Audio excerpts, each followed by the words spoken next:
Hello, everyone. I guess it's everyone's connecting to audio. Here we go. We've got Jonas, we've got Chris, we've got Marsha. The Marsha, did I say? Oh, she's still connecting. See, it's coming in. It's coming in.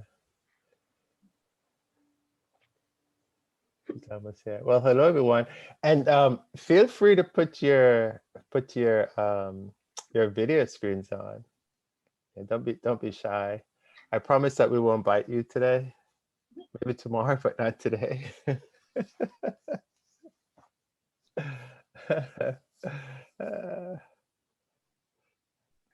Oh, good. Marsha is in. So where's everyone from?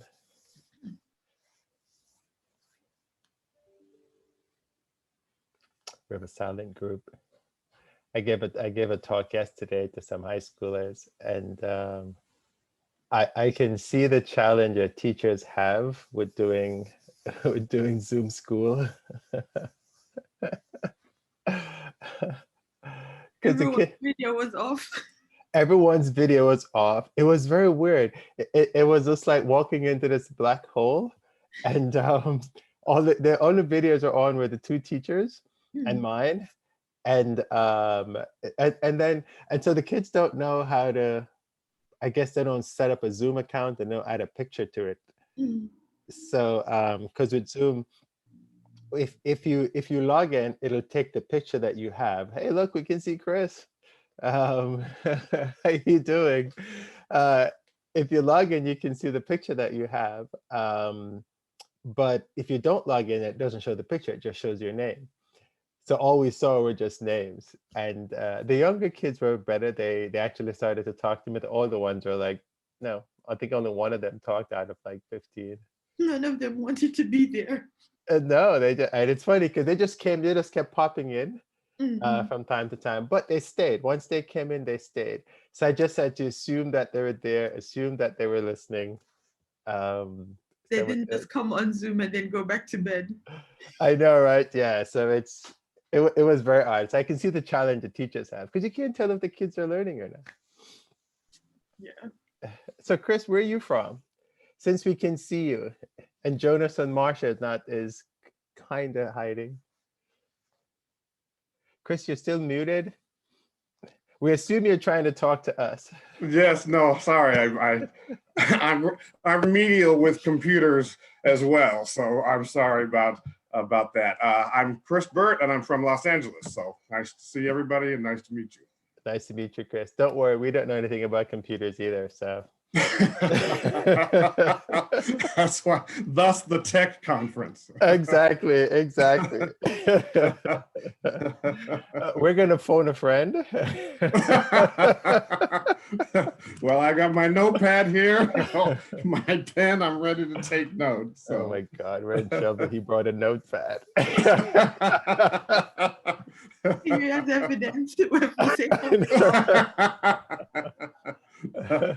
LJ, make sure you don't hit the record button for this one. I would mess it up even if I tried, trust me. I see Jonas have hit the camera button. How are you doing? I'm fine. Hello everybody. Hello. Hi, Jonas. You paused on that I'm fine. No, because I was wondering, I was like, wait, should I just go ahead and do my little intro like what Chris did, or should I just wait? I don't know. So yeah, sorry. Do your intro, yeah, man. Take your shot. All right, so I'm Jonas. I'm from Nashville, Tennessee. I live in Corvallis, Oregon now. I actually I tried to come to the last one that y'all did, and I completely missed it by my own. I don't remember what happened. I just know I missed it. I'm in grad school right now, Zoom University, communications with with Portland State. So I mean, I was gonna be on my computer, but I was like, let me be on my phone because I'm tired of sitting at my desk. So like this. So yeah. It's all good. Well, Portland is a beautiful state, except is it raining today? I mean, Oregon, sorry. Yeah, no, you good. when it gets to be about April, it's like it's kind of done raining and it's just warm and it's just sunny from like about May to October. Like there's no barely, I mean there may be a cloud or so, but it's literally just sun. It's the same forecast every single day. But I mean, and then it starts like fire. So I mean, like, yeah. yeah. Be happy you see sun. You don't want to live in the UK. All you see is rain and great clouds. You would be even happy for a fire. Oh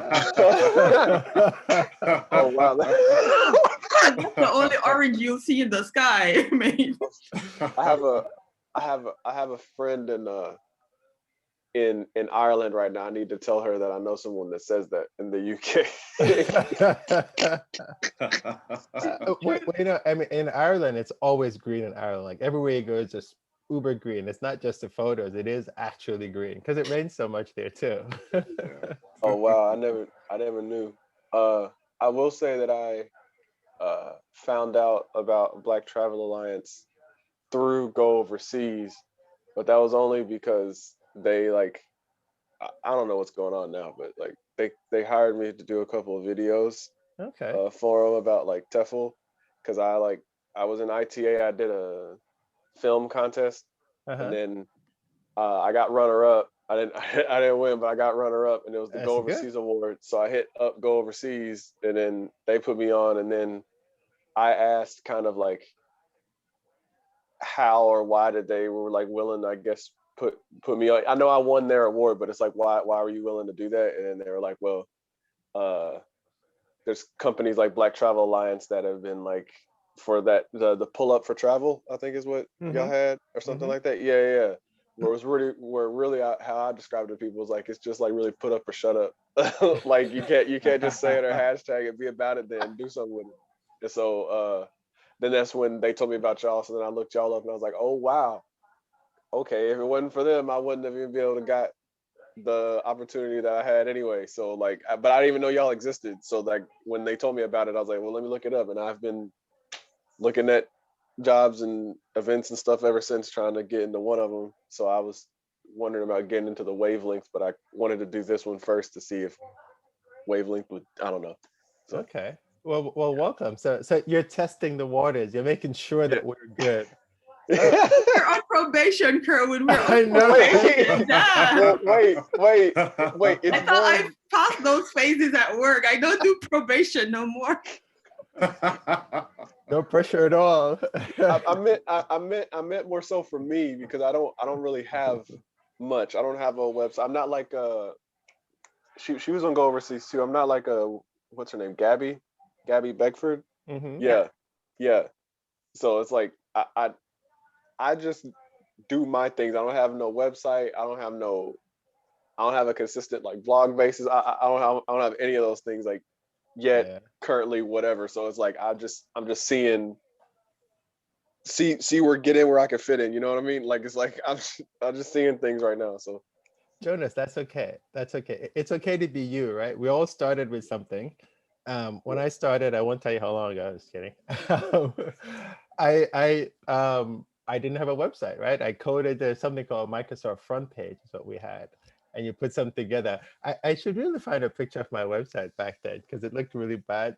But, you know, in my mind, it was the best thing out, right? So no, you're fine. You're fine. We all get there and we all start somewhere. And so no, you're good. You're good. You're in the right place. So welcome. Okay. Thank you. So Marsha, Joy, do you guys want to say hello?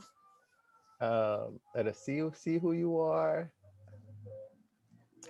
Oh, hey, it's Marsha. Sorry, I just had to step out of the room for a second. That's okay. How you doing? Good. How are you?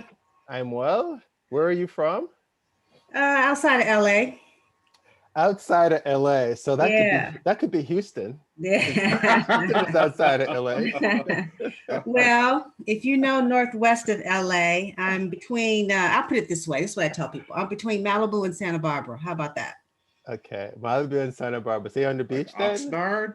Well, not far. Thousand Oaks, Westlake Village. There you go. Okay, Chris is from LA. Okay. Okay. Hi, Chris. How are you? Nice to meet you. Good. Thank you. So if I drive on, is it what's it, the Pacific Coast Highway? I'll go right by your house. Is that how it works? No, not well. I'm not on the beach. But yeah, I'm about 15 minutes from the beach. Yeah. Very cool. Very cool. Yeah. So when COVID is over, we know we're going to the party, right? Well, you know, that has never, it's only shut down for a short period of time here. The beach has always been some place where we could, you know, go. That's good. So that's the good thing about here. We've always had our outdoors, even through all of this. We're very good. So Marcia. that's been great. Cool. So Yeah. welcome. Thank you. It's good. We have a nice little compact group, so it's always cool we have that, because then it's like a one-on-one tutorial, right? Right. Although that means that we'll pick on you later. And then we have Joy. How are we doing, Joy? Hi, everyone. Good. You just came on cue. I said Joy, and you were just like, oh, let's see. So how are you this morning? Sorry, I'm trying to multitask. There's so much going on. I had to switch my video off for a little bit. Oh, there you go. So you sound like you're from Southern California. Is that right? Couldn't be further. I'm from London. There you go. Whereabouts in London? I actually live in Essex, more like. So it's just outside London. Yeah. I've heard tough things about Essex. Tough. I'm just making that up. I'm intrigued. So Donna-Kay's from London. Yeah, Oh, hi. Southeast London. Yeah, I live in South London. Two London people here. All right, we'll get you guys a breakout room so you guys can go. So we'll get Donna-Kay and Joy will go hang out in the breakout room, and then Marcia and Chris go hang out in the LA room. And Jonas, LJ, and I, you know, we don't have anyone to talk, so we'll just hang out with each other.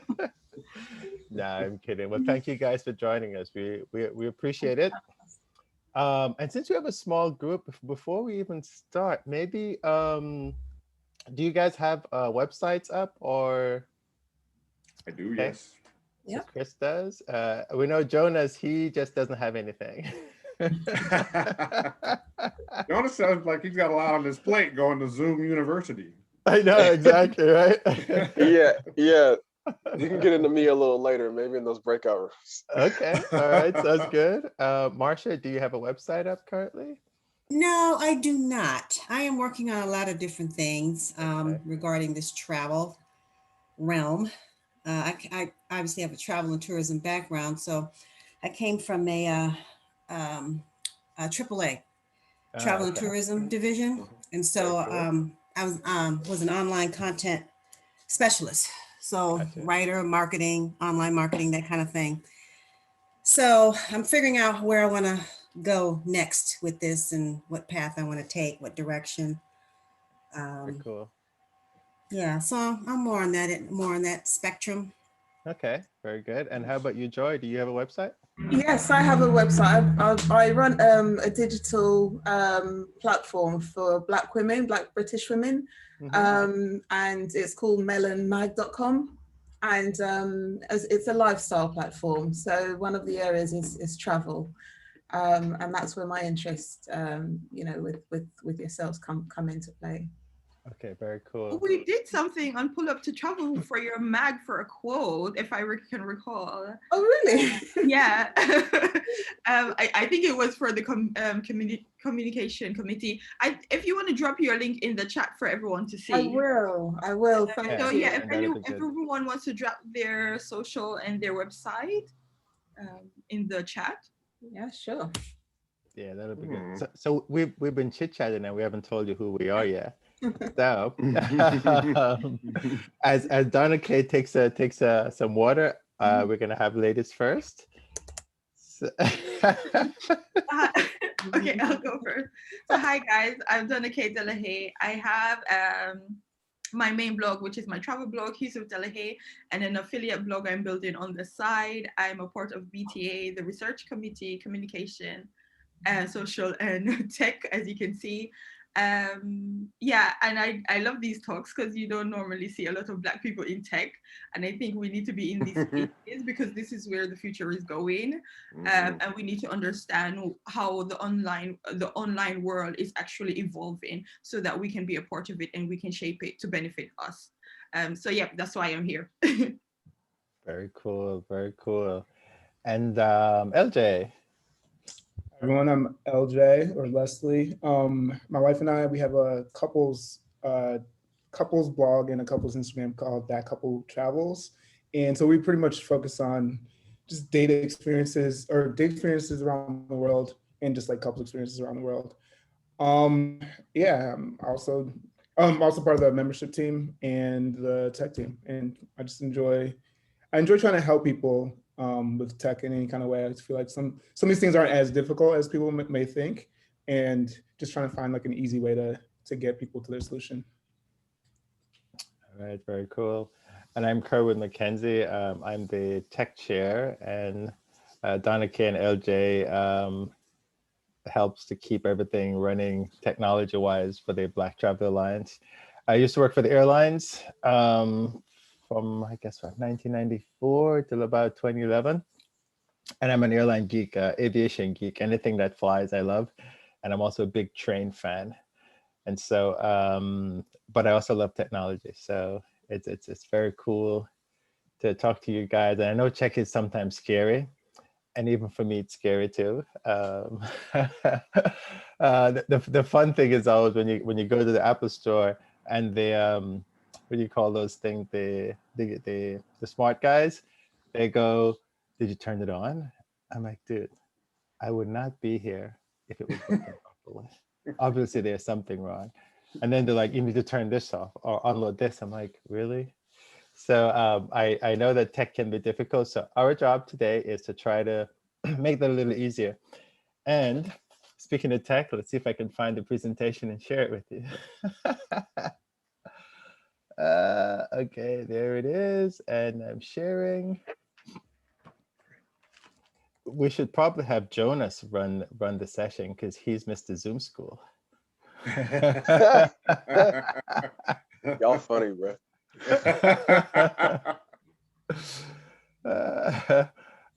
One of my godsons, he's in New York and he's going to school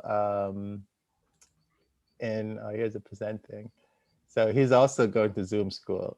And his mom says he wakes up, he turns the other side and turns the computer on. And then he goes to class. And when class is finished, he turns the other side and goes to sleep. Yeah, that's pretty much it. I literally sit down, stand up, lay down. That's how it goes. I know, it's funny, right? And occasionally he'll surface for food. All right, so let's see. Can you guys see the screen? Yep. All right. Okay. So luckily I have LJ and Donna-Kay here because Zoom is so weird. When you're on the screen, you can't see what's going on in like the other windows. But if you guys have questions or anything, we're a small group, so feel free to interrupt if we say something that makes zero sense to you. So we did our introductions, and then what we're going to talk about WordPress plugins. Although it sounds like this will help some of you. If you're going to set up a website, you'll have an idea of what to use. Then we're going to have hot seats, and hot seats are usually fun. That's where we just you tell us what's going on you show us your website, and then we look at it and we try to give you pointers on it. And if you don't have a website, then maybe we will just tell us what's going on with you, and we'll try to help you. And open Q&A, we'll probably have that the whole time. Introduction, we've already done the intros. We did Donna-Kay, LJ, myself, and these are the websites we have on our links, and we'll probably drop those in the chat window for you. All right, so let's talk about plugins. And first up is Donna-Kay. She's gonna tell us about her 3 favorite plugins. Go ahead, Donna-Kay. Okay, so these are the 3 top ones that I would recommend that every website should have. You should have some kind of security, and WordFence is one of the best plugins. Hello. all good. Is it Sorry, me? guys. That's okay. So WordFence is a security, and for all your sites, you need security. So it's a good security plugin. It's also free. And then we have caching. You need the cache to like clear your browser so your site will load faster. So, and also this might help your ranking, because if your competitors are loading slower, you can have that top ranking because your website is being served faster to them. And then another one, this is the link Whisperer, and I use the free version. They do have a paid version, but the free version is you're good to go. And basically this is where you would focus. It's more on SEO, and it's on-page SEO to your site where you can control. So if you are a travel blogger or with the Melanin Meg, you have a travel arm of your website, you can interlink related posts to get link juice flowing throughout your website, and it also helps people stay on your site longer. So I'm sorry, I'm just going to decline my mute my volume. Sorry. yeah, Okay, yeah, no worries. you can mute. Yeah. So Link Whisperer helps you with your on-page SEO and your internal linking, and it can give you a boost if you and show Google relevance if all your topics are interlinked together. So it's a good thing that if you, I don't know about you, Chris, if you have like something on your site that you talk a lot about, you can install this plugin and it will show, basically it will show you all the articles. Like if you're on one article, it will do a side-by-side where it shows you phrases and the links that you can link to these phrases in that article from different articles on your blog. Now with the free version, you would just manually go and link to these phrases and link to these articles. If you have the paid version, it basically does it for you. But I like to go and find the phrases and see if it's relevant, or if I can word it in a way where it's more appropriate for the link that I'm going to be placed on that phrase. So that's something that you can do. And this is all on page SEO, and it will help you. So this is why I recommend these three plugins, and they're free. So those are my 3 ones, Kerwin. Okay, very good.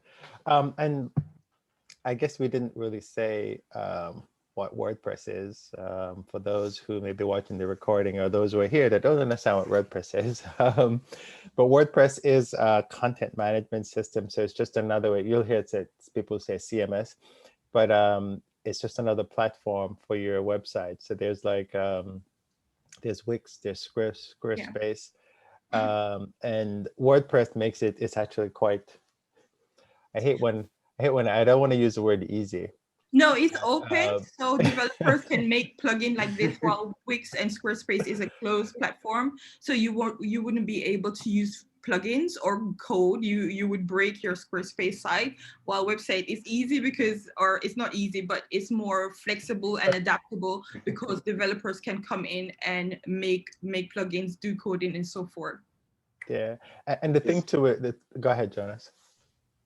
When y'all are saying open space, or like kind of an open platform versus a closed platform with Squarespace, are you saying it kind of like how you got Droid versus iPhone, to where Droid has more flexibility and user friendliness versus like an iPhone that you have to operate within, or just anything with just Apple? Like it's like the same concept? Yeah, it's like if you're locked in the Apple ecosystem, you're locked in the Apple ecosystem. So basically, yeah. Okay. I didn't know. Yeah, no, I was only laughing because Donna-Kay's iPhone and I have Android, and we always argued over that. Oh, I have an Android too, so I guess we could all argue. Yeah, Android. Android. Okay, so we got Chris, Jonas, and myself for Android, and is everybody else Apple? Apple all the way.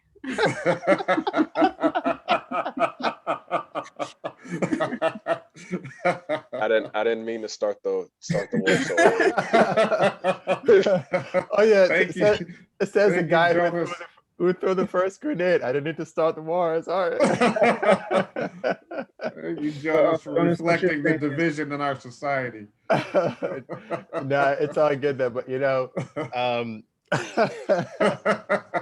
you can't talk technology without talking Apple and Android, right? Everybody has a favorite. Everybody Yeah, has. exactly. And I say that, right? And I'm using an Apple computer, but I have an Android phone. Jonas, what you're saying is it's pretty close to that in the sense that, like, in that same type of explanation, Android phones tend to kind of have issues not more frequently, but like you can have, there's more things that could possibly happen with your Android phone because there's so many different parts that could, everyone's Android phone is Yeah. different. So the Yeah. same with the WordPress website. Everyone's WordPress site can be completely different, but at the same time, like, your Android phone could be really simple and you use it for, 5 reasons and that's all you need it for. The same with the WordPress site, where Squarespace and Wix, they're more, I guess, closer to Apple, where, you're stuck with the apps that they allow you to use. And there's not too much flexibility with what you can do. You can still have a great website with all of them, but you are kind of closed within their system. If continuing this analogy where you're talking about where Android does have bugs, because there is some fluidity issues, and I feel like a lot of apps and other types of things are really built for like iPhone first, and they're just like, Android, okay. So is that the same kind of deal with Squarespace, where even if you have these different plugins or this different kind of usability or different type of interface that may be beneficial to you, but we all seen the Squarespace commercials or Winks and how everything looks very fluid, and maybe just aesthetically niche and just nice and pleasing to look at. Is this the same thing? I don't know anything about like WordPress. All right, like I've heard about it, but I don't know if I've seen a WordPress website versus a Squarespace or a Wix one. I just know, like, when I'm scrolling, got that like continuous scroll screen with the background. You know what I'm talking about? Yeah. So, well, it's funny how you say you haven't seen, or you're not sure about WordPress site, because and currently you might know the stats on this, but I think it's like 70% of websites are built off of WordPress. Like CNN's website is built off of WordPress. So that just shows you how much flexibility it has. That you can do a lot with it. But also with CNN's website, they have, I'm sure, a team of developers who've added a ton of stuff on there to make it look the way it is. So like if you were able to get a team of developers to, add a bunch of stuff, because I mean, like even Kerwin, I think has his developer who helps him. So his WordPress site looks completely different than my site. And I think, Donna-Kay, I'm not sure if your main site is WordPress right now, but my main site, I just moved it across from Squarespace to WordPress. So I can spot a Squarespace website from a mile away because they only have certain templates that you can move within. So it does look clean. Aesthetically, it's like a lot of white space. But if you want to evolve, and don't start, Kerwin, you don't start. If you want to evolve and grow as a business, then WordPress is better because it can grow with you and you can add more stuff to your WordPress website, where with Squarespace, you have to go up and plant. And even then, it doesn't have all the functionalities that you can do with the WordPress website. But I would not recommend Wix or any of these other tier ones. Just either if you want something simple, Squarespace or a proper WordPress website, but no Wix. No, we're going backwards with that. Jonas, just for you, so you can compare as well, Melon Mag is a WordPress as well. So there's just loads of different sort of themes. Visually, you can do so much more with a WordPress than others, I think. Okay. So if you can think of it, it's just an easier way to create a website. So instead of you sitting there, you don't have to know HTML, which is the language that the internet websites are built on. So you don't have to go and code all that stuff yourself.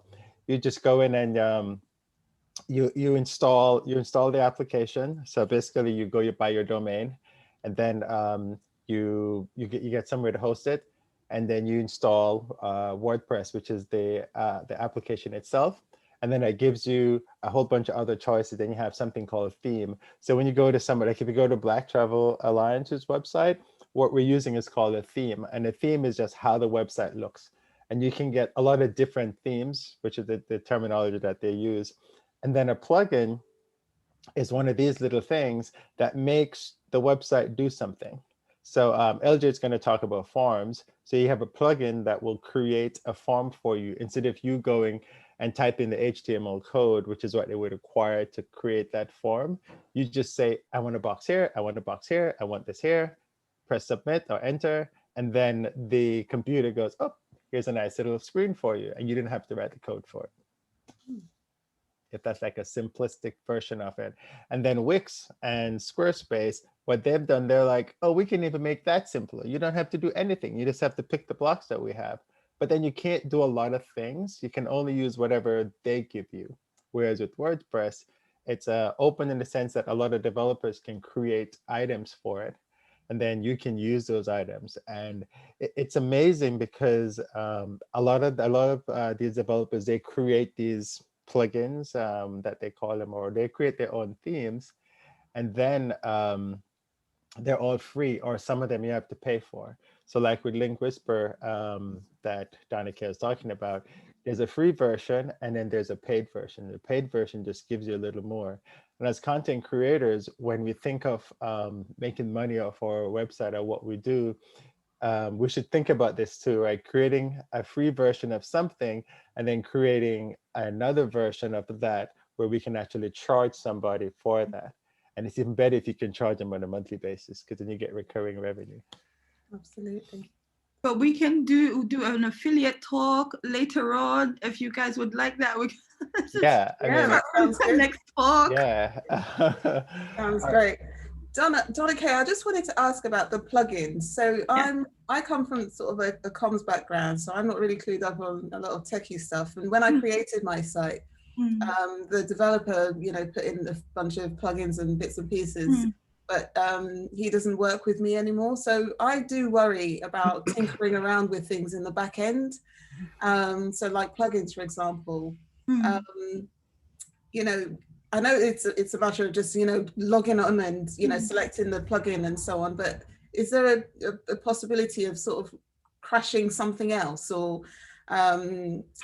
it's just that, I'm just not very confident about. It all depends on if the plugins have been updated, again, because it's open source. If the people that make the plugin are not consistently updating the plugins, and then you go and update the plugin and your site is on a new version of WordPress, like I think now is WordPress 5.7, and it's not compatible, then it can cause problems. Okay. But if you go to your dashboard and see what plugins you are, and if they auto kind of auto update, then it should be fine. These plugins normally work with all the sites, even if your site is older and it's gone through iteration of itself. These plugins, I've not heard any complaints about these plugins crashing sites, even if your site is old and you're working with a developer. And I know Kerwin has his thoughts on always working with a developer, because as you no longer work with them, so you can't go in yourself and sort things out. And I agree with Kerwin on that. Is like, if you're starting a site, you don't really need to work with a developer. If you can get a really good theme on there and kind of pull it together how you want, it's not that deep. To be like developer and stuff like that, because you do need the money to keep on working with this person in the future. But yeah, these plugins should be fine. Or you can drop in the chat a list of plugins that you currently have on your site. And we can tell you and tell us what version they're on, and we can say, yes, this plugin is good, or this can be removed if the plugin is no longer up to par. Or another thing that you can do to see if the plugin is actually being updated is when you go to new and plugin and you search for that plugin, you can see the reviews and when was it last updated. So if it's saying 2 years, a year ago, that's not good. You want to see like a week or a few days or even a month or 2 months. So you know that the person that developer is staying on top of updating their plugin. Okay. And I can show you that example of that after we go through all these plugins. I can show you example of all these plugins on the dashboard. Oh, good. Thank you. Excuse me. I had a question about that. So in terms of when you have access to your site, which I do, and I'm actually in the site now. When you go to update the plugins and it says compatibility with WordPress 5.71 unknown, you know, there are some plugins that say compatibility 100%, so I have no problems updating those plugins. But when they say unknown, what do I do in that instance? Run away, run away. Yeah, I usually don't I won't update the plugin unless it says 100%. So I think that just means that they haven't tested it properly with the new version. So it may cause issues. I normally go ahead and update anyway, and then just watch it. And if it stops working, then I get rid of it. Sometimes I do that, and then I have to call SiteGround and go, I can't get in my website. Can you help me? and they're really good about, SiteGround is my hosting company, and they're really good about going in and undoing that plugin, and then I can go in and fix it. So yeah, you should really try to use whatever is known to be working with the current version of WordPress. But if you use anything else, you know, just know you may have issues. What I normally do, and this is not all the time, but sometimes if I'm feeling less rushed or whatever, but what they recommend is that you back up your site before you update your plugins. So what I would do is I have like one of my plugins I was going to show is a backup plugin or whatever. But what I would normally do is like if I have a ton of them, I'll back them all up first, or back up my website first, and then I'll do them like one by one. I don't know if this even matters, but because I'm always worried about updating them all at the same time, I feel like it's too much fun. So I'll just do them one by one, wait till it finishes, then do the next one. If it's something, because sometimes like I can get a little anal where like I'll check like every other day just to see what needs to be updated.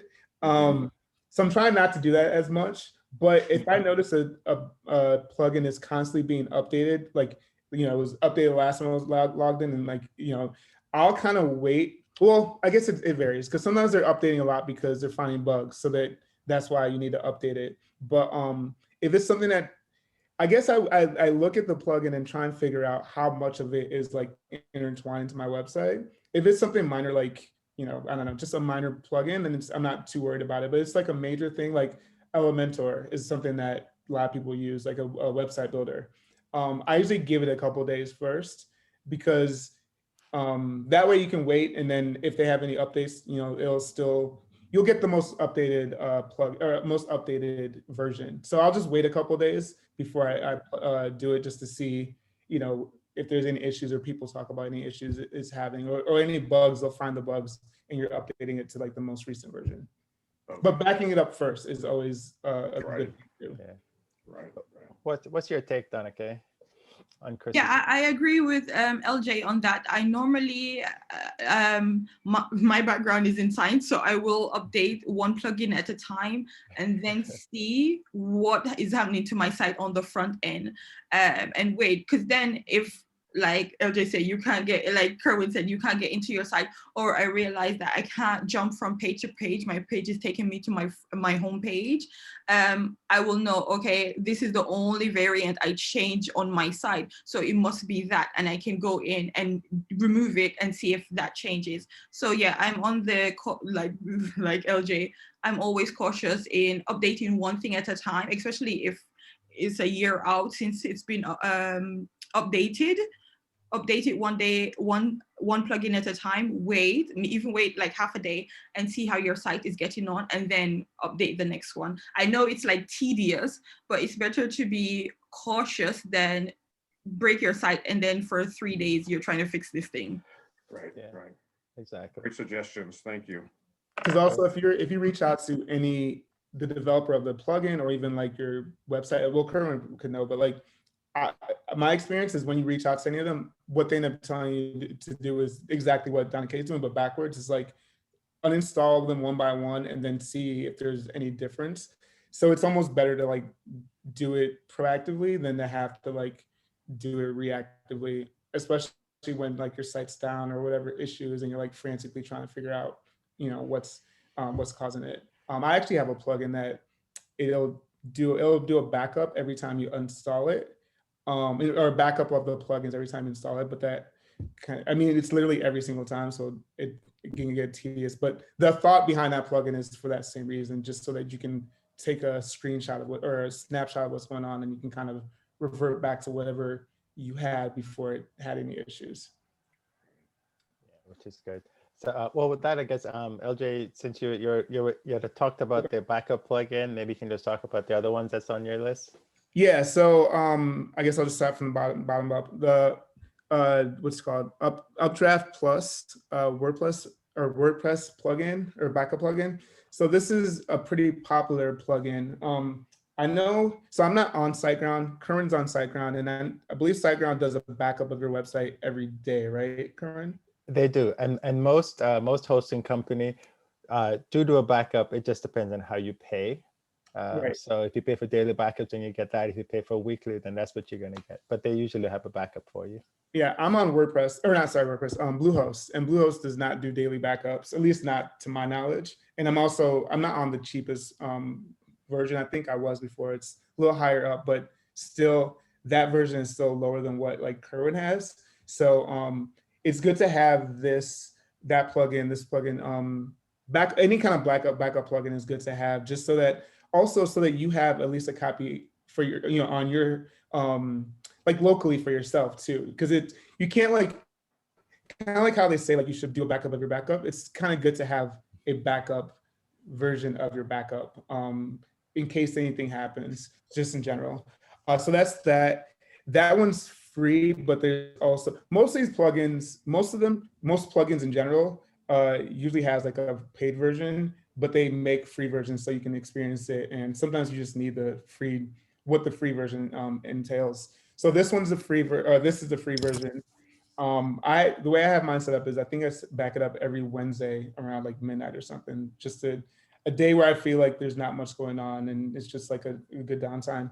The next one in the middle is insert headers and footers, and that's a pretty popular plugin. The purpose of that plugin is allows you to add. So a lot of, as your site gets like, I guess, bigger or just like more advanced, there are services that require you to add like JavaScript into your website. And that's so they can either, like Facebook, if you want to do Facebook advertising, they'll want you to add like a code into your website so it can track when people come on there and you can like retarget them and advertise to them. Or Google Analytics is a really good service that you want to tie into your website. So oftentimes what they ask you to do is insert it into your header or your footer and of the coding of your website. What this plugin does is it just has like a section where you can just go to the plugin and literally copy and paste it there, so you're not tinkering with the back end of your website, and it just makes it a lot easier. There's usually plugins for those to allow you to do that, but this is nice because like the fewer plugins you have on your website usually is also the better. You don't want to have a ton of plugins. So what I like about this is when you have something as simple as just adding a Google Analytics code into your website, you can just use this as a option. And then the first one up top is pretty much just like a contact form builder. There's a ton of different ones. I happen to like this one because I have the pro version, which is like the paid version, and I got it at a discount. And one thing with plugins that is they're kind of like the app store and the Android store when it first came out. Like there's a ton of versions of everything. So there's always going to be someone that's trying to make make another version of another plugin that you might like. And usually sometimes when there's a leader, there's someone else who's trying to do everything that one does, but like even better. So they're providing more for cheaper or whatever the case may be. So that's what this particular one was about. But it's good to have like a contact form builder on your website in general. What's nice about these is that so like on your website, when you want to like collect email addresses, which is like an important thing about, when you're a content creator, what these contact forms allow you to do is collect the data and do various things with it, where you can either connect it to your MailChimp or connect it to your ConvertKit or any other places, or you can also connect it to like Google Sheets if you need the information for that reason. So it's good to have a contact form just in general. And this is the one that I use, but there's a lot of different other ones. And if you actually type in like contact form, you'll see like a bunch of different options. So that was it from my 3. All right, very cool. Any questions about those so far? All right, let's jump to the next set. So I'm going to talk about these 3. You definitely got to make sure you have analytics on your website. And the concept behind that is so you can know what people are looking at. So for example, some people, you want to know which page are people looking at the most on your website, because then what you can do is if you're trying to sell something, then maybe you put some kind of verbiage on there that can get that going. It also gives an idea of what people are looking at, and then you can create more content around that. So if you have something, if you're talking about, the 5 things to do in London, and that page is doing really well, then you know that people want to find out more about things in London. And in addition to that, you could do, and this is not included here, but you can do something like a heat map. And the heat map will tell you where people are clicking on the page. And there's another plugin called, I think one of them is Hotjar, that will actually do that for you. And there are free versions of these as well. But Monsters Insights is a tool that's developed by this company called, I think it's Awesome Motive, I think is what they call. It is actually a friend of mine is a developer, or the company behind it, but it uses Google Analytics. And they've actually been really good. They've worked with WordPress. So this is one of the, when you're installing your WordPress application, this is actually one of the plugins that it goes, do you want to install Monster Insight? And remember I was talking about you do the free version and then you can do the upsell. They do that as well. But it's good because it gives you all the analytics on your page and you can see it inside WordPress as opposed to going over to Google Analytics. But you still have to, it uses Google Analytics, which you have to connect to it, which is easy. And I say easy because all you do, you just sign in and it goes, okay, great, you're authenticated, and it grabs your Google Analytics code, which you would have had to set up before, and it pulls it over into the website, and then you're good to go. And to do the Google Analytics, you just go to google.com/analytics, and you follow the instruction there, and you'll be able to set up analytics for your particular website. You don't have to use Monster Insight, but you do need some kind of plugin. I think Google actually have their own plugin that you can use, but you still have to go to google.com/analytics to sign up for that. And that's tied into your Gmail account if you have one. The other one is OneSignal. Now, the beauty of this is it will, you ever go to this website and it says, do you want us to send you a notification? And you probably say no. But I've had 1,677 people as of yesterday say yes to that.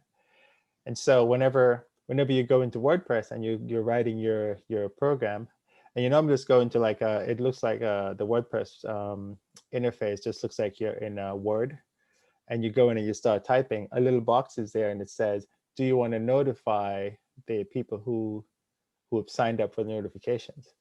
And so when you create your post and you check the notification box and you say send, it sends out notification to all these people who've signed up for notifications. And what that does for you is that tells them, oh, Kerwin has updated this blog post and here it is. And that they come right back to the website. So that helps to bring extra traffic to your website. And that's why you see them so much all over the internet, because they do bring people back and people do click it and sign up for it. The other one is TablePress. Although I know some HTML, WordPress the default doesn't really give you columns. So I can't want to put a column in and stuff like that, or a table by default. TablePress is very cool because what that does, it creates the tables for you. And it even gets better where you can import, if you have something in Excel, you can import that table into TablePress, and then you can just insert it into the website, and it shows up, and it has formatting, and you can tell it how many things you want on a page to show. You can say how many columns you want and how many rows you want. So I really like TablePress. If you're lazy, then TablePress is a good one to use. It's also good because it's really lightweight, because a lot of most like table plugins have a lot of features that you might not ever use, and this one's nice because it's pretty straightforward, and sometimes all you need is just literally all it's a table with just data. So this is always good to have, so it doesn't like overweight your website. Exactly. And when LJ talks about that, he's talking about how to figure. You want your website to load quickly, because people's attention span is really very short. And so if they come to your website and you're waiting for a page to load, they just leave. And also because Google tells you to make it quick too. Well, that too. So that's all we had for the plugin. So there's 9 of them, and what we're going to do is we're going to send you a link soon. And that will just kind of talk to them and have links to them. And we put icons next to them because you have a lot of plugins with the same names, but they're different, or they're done by different developers. And so sometimes it's a little confusing. The other thing too is that a lot of these developers do this for free, but they'll have like a little donate box. So if you like the plugin and you feel so inclined, do what your heart tells you to do. Kerwin, I can show them real quick what it looks like on the. Oh, sure, yeah, because that probably makes it a little easier. Yeah, can you guys see my screen? Nope, because I need to stop sharing. Oh. Okay, now we can see your screen. Okay, so this is actually my dashboard, and I just went to the plugin, so I'll just click on it real quick just to show you guys what it looks like. So these are like all the, I actually used to have a lot more plugins, but I think some people recommend like only like 15 or so. I don't know, like you should have like very few, but I'm always trying random things out, which I probably shouldn't. Like I have like 2 cache plugins, which I don't know how that happened, but whatever. So to add a new plugin, or to find a new plugin, you go to add new. And so this is what I guess is kind of like the app, like an app store type of situation. I'm not sure what, I think these are, I don't know what these are, the ones that they show. I think these are the most popular ones. Yeah, they're the most popular ones, are the ones that they want to highlight. Yeah, oops. Yeah. So what you do is you type in and I'll just kind of show you, and then, well, that's an example. I actually pulled them all up, but so this was the first one we spoke about, WordFence. And also you have to keep in mind, or not keep in mind, but just notice that sometimes the name of the file or the name of the plugin, they sometimes make it like a whole sentence, which is, I guess, is more just for like searching when people search random things. Like if you look here, if you search firewall, this is possibly going to show up. Some good things to look at when you're kind of looking for a plugin. This shows you how many people have this plugin activated. So this one has 4 million. So you know it's a very popular plugin. This is the last updated time. So this is what Donna-Kay was mentioning. It's always good to have something that's within a couple, at least, a couple months. Like this one, you can see it's 6 months ago. I guess I don't know what this is for, but 6 months ago. So that's something you probably wouldn't want to download, because a lot of changes has happened to WordPress since then. And the older your plugin is, the more it's open to possible security issues. So you want something that's updated pretty frequently. So this is the WordFence one. And also the reason why, and we'll probably send you a screenshot of this so you guys can know, because it's easy to confuse this one with like this right here, like WordFence Assistance, which it says WordFence, but if you didn't know which one to look up, you easily could have, chose that one. Here is the Link Whisperer free. I don't know if I take away free, if it'll show like the other one. It might just be an Okay. option. Yeah. All right. So Yeah, so um, it'll be an option. A lot of these plugins, what they do is that you actually have to download the free version, and then inside the free version, they have the little upgrade button. yeah. Or, and then in some situations, if you go like straight to the website and purchase it, they'll give you the plugin to download directly. And what you would do is you click on this and you upload the zip file that they give you. So this is the link whisperer, and this one it's a pretty new. Donna-Kay is pretty Yeah, new. it's new. I think the guy, this is his second software he's building, so he's trying to get momentum around it. But again, I think it's like 50 quid or $50 or something a year. So people will more mention the pro version, and a lot of affiliate marketers, they will more use the pro version than the free version. But it's new because I think he did another software and exited that, and he built this one up, and he's trying to push it. So I've been listening to a few podcasts that he's been on, and all his affiliate marketer friends have been using it, but it's fairly new on the market, but it's a good plugin for interlinking. Right. So that's why like the number might be pretty low, just because it's a newer plugin. But you see that they updated a day ago, so it's something that they're probably updating pretty frequently. Yeah. And then here's the caching plugin, and it has over 1 million active installations, updated 2 weeks ago, and it's compatible. I think I have the most recent WordPress. I think my WordPress is automatically updated, so I think I have the most recent one. So you see, I think most of these are compatible. So that's always good to look out for. This is the contact form plugin that I mentioned, which is called Fluent Form. But as you see, like the name of it that they mentioned, or the name they mentioned first is contact form. I guess they wanted to make sure when you search that, you'll see this first. Here is the insert header and footer. And this is 4 months ago. This one is a pretty straightforward plugin, so there's not really much that I guess they need to update very often.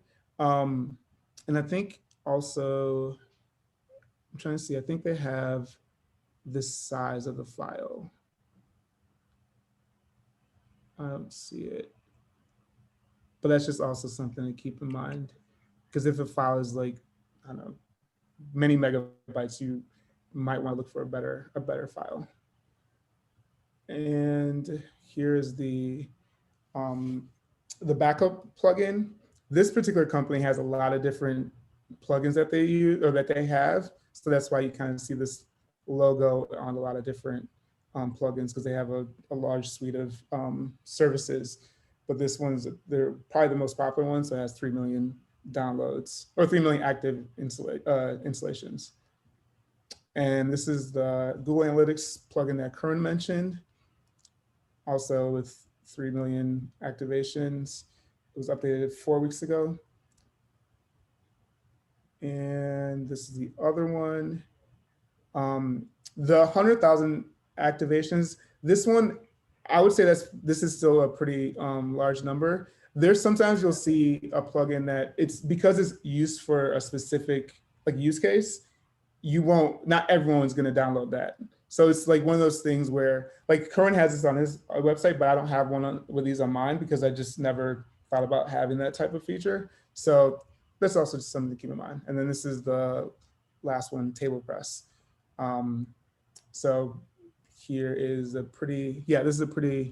is a table press plugin, and these actually are other table plugins.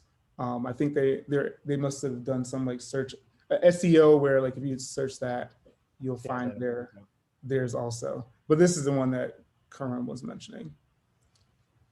So, Kerwin, you mentioned that you have friends that is it the Monster Insights that are developers?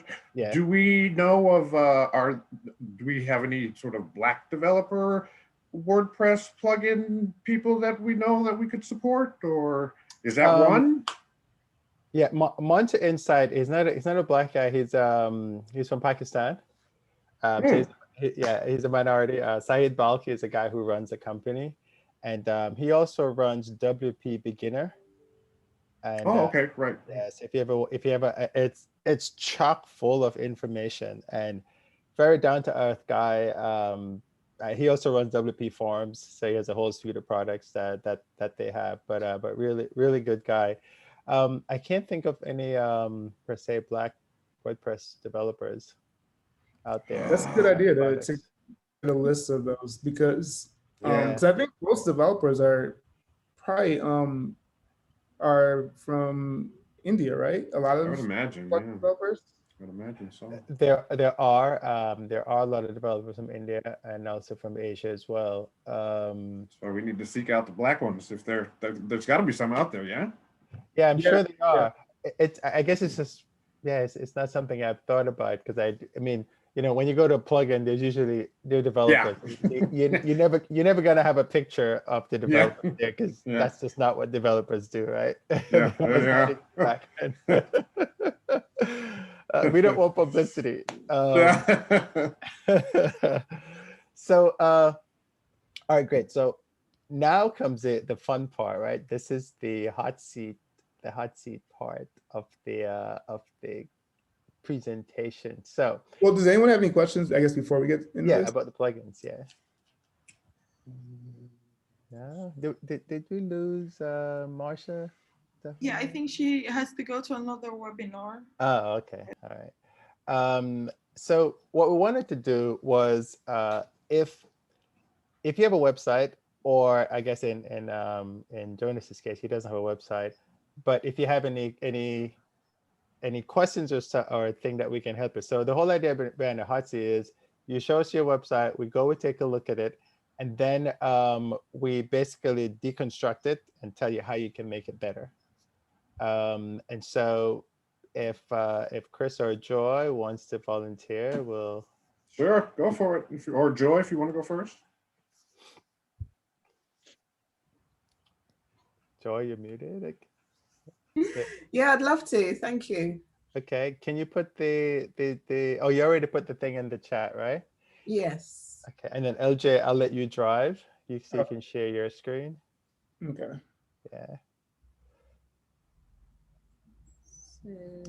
And the whole idea from this is so that everyone can learn from it. So, you know, if we say something really harsh, we love you. Harsh is good. Harsh is good, you know. And we love you very much. I'm sure I'm doing a million things wrong. It's fine. No.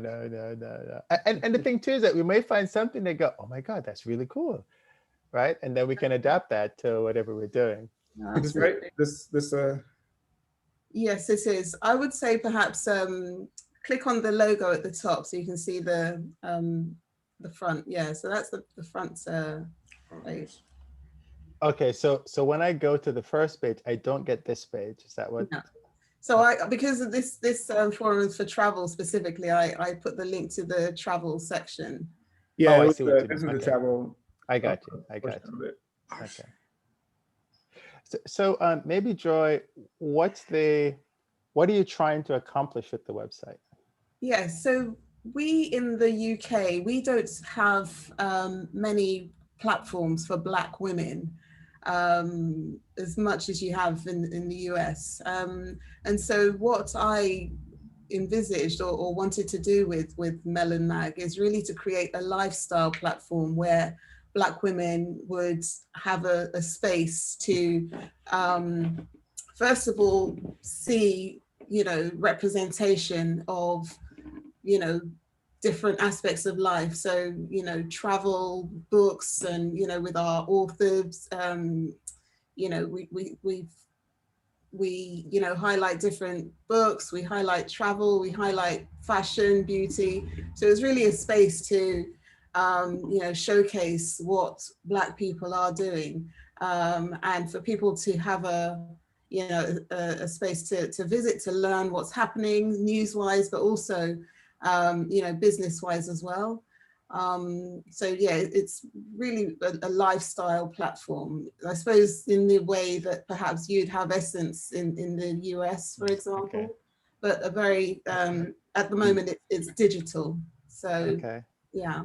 Do you have any kind of newsletter that you associate with this? So can I sign up for a newsletter and this thing gets sent out to me? Yeah, so we have a newsletter that goes out twice a week on a Thursday and on a Sunday. And the sign up is at the top. What I was explaining before, that I used to have a pop-up that will come up on the, when people go onto the site initially, that would encourage them to sign up, but I don't know what happened with that plugin. So that doesn't pop up anymore, which is, you know, I'm sure I'm losing quite a lot of signups that way. How is that set up? Sorry? Is it set up based off of time, or is it based off of like scrolling? So as soon as you scroll, I think, or initially when it was set up initially, you'd scroll for a couple of seconds and then it will pop up. The subscription box would pop up. But I think because sometimes you can. Oh, I'm sorry. No. I was just going to say, I don't know what happens, and it just stops popping up. I don't know if this is it, but I just noticed, because I was trying to get to the bottom of it, but I think you have. I'm not sure exactly what the setup is, but I think you have something where it's continuous scrolling. That's it. That was deliberate. Yeah. So that might have, maybe it doesn't reach because I think when you set up pop-ups based off of scrolling, I think you have to tell it what percentage that it reaches before it pops up. And I don't know if maybe it just doesn't reach that percentage. It was actually showing up even after I set up the scrolling feature. So this is something after that. Yeah, maybe it conflicted. I like continuous scrolling. I hate continuous scrolling because it's one of those things where I can't get to the bottom and I want to get to the bottom. So, I think the thinking behind the continuous scrolling is you want to keep people on the site as much as possible, isn't it? And that's one of the things that, you know, I read a lot of, go to webinars and things, and people tell you, you want to keep people, on your site as much as possible. So you would, if you get to the bottom, then it's a click off, isn't it? I think that's good if you know why you're doing continuous scrolling. If you have ads, it's brilliant because more people are seeing your ads. And I think maybe they did not stipulate that if you have ads, continuous scrolling is really great. If you want people to stop and read your articles, maybe it's not so great. Because it will give people too many choices, and when you put too many choices in front of people, they don't choose. So choose for them. Also, it's the theme seems to be doing something a little odd, because you have the top three, which is the main, and then it's also the next three. So these the scrolling function are the latest articles that have been uploaded to the site. So if we upload another one for now, it will push the oldest one off and show the latest. So it's literally the latest articles that are at the top. I would change that to showcase 3 different articles at the top, because it's a duplication of your content. It's the same thing coming up. And for your subscribe button, I would do more than just subscribe. This is not like nowadays you can't put just subscribe on your website and no one cares. Subscribe, what am I getting? What is it in it for me? And I know this is the harsh bit that Kerwin was talking. And that's why he prefaced that saying, we love you because I'm Jamaican. I understand. And that was the function of having that pop-up that appears on the page, Subscribe was if you've previously, clicked disregarding, you change your mind, and for people to always have the way to always be able to subscribe. But what are you giving me if I subscribe? What is the allure for me subscribing to this another newsletter? As you said, you're covering like lifestyle, like Martha Stewart's Black lifestyle kind of thing in the UK. So are you giving me deals? Like, are you gonna send me deals that I can get in Southeast London to go to markets? Are you telling me the best picnic spots that as a Black family I can go and take the kids out on a day out?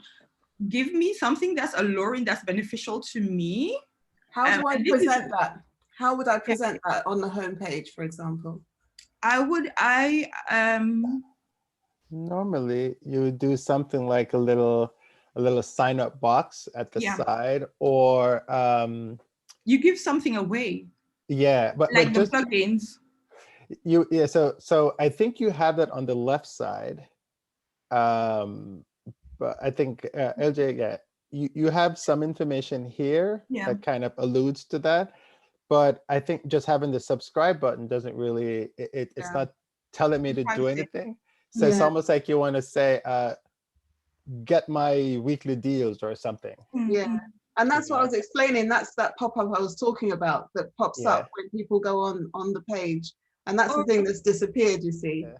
So that pop-up box previously had, you know, deals, competitions, and so on Okay. if you subscribe. Or But I've what lost you that. can do as a freebie, since you're doing lifestyle stuff, you're doing travel, and it's specifically for the UK, why don't you say a thing that will attract your clientele are women? Most of these women will have kids. Summer is coming. They need to bring these kids somewhere. So you can say, oh, 10 museums that are free, but actually your kids can learn something about Black history. Like they might have a Black history exhibition going on this summer, or they have Black founder origin. So you can say, oh, these 10 museums are linked to Black people or Black history in a certain way, and you can bring your kids there to teach them. And maybe all you can do is just list the museum, because museums in the UK more or less are free. List them and put like one liner and tell them why they're linked and why they're linked to Black people, what exhibition they should go and see that's enticing for the kids, is going to keep them interested and they're learning. And you can say, oh, because you know some of these kids are like missing out on school, or if the parents are feeling that they're being left behind, this is something that can rejuvenate learning into their kids. That as a mom is very attractive, and they will sign up and be like, oh, this is interesting. So it's something you're giving them an offer to stay on, to sign up for your email. Do you understand? I do, yes. That'd be Thank good. you. I'm gonna come to Joy's defense because I think we're using the exact same theme, and the theme is like built that way. So It is. it's exactly same. So what I actually, and this is actually not the right thing, but what I did was I turned this into like a scroll thing. So I click on it and it scrolls to the bottom. But that's still not helpful because it doesn't give anyone a reason to click that button. Yeah. But I guess what I would say is that I guess it's sometimes I guess the lesson here is to not be a victim of the theme, in the sense that the theme probably doesn't always give you the best structure. Because I think I also have the same thing that you have, where It's very similar, yeah.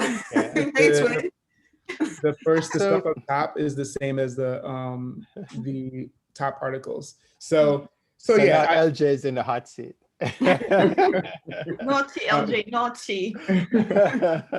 But yeah, it's being a victim of, like, because that's how the theme was built. So it's just like, oh well, if it's there, it must be there for a reason. But yeah. You can change, LJ, can you adjust the subscribe? You can change that text, right? You can change the word in the text, yes. How big is the wording? Is it only like, I can't remember, but 8 or 9 honest, characters? when I first saw this, I thought this was cool, and I liked the whole, when you put the mouse over it, it does that. So I wasn't in a rush to like change it, but I also wasn't thinking of like the So function can you of it. just remove it completely if it's not serving a purpose? Yeah, I think you can. I think you can. Yeah.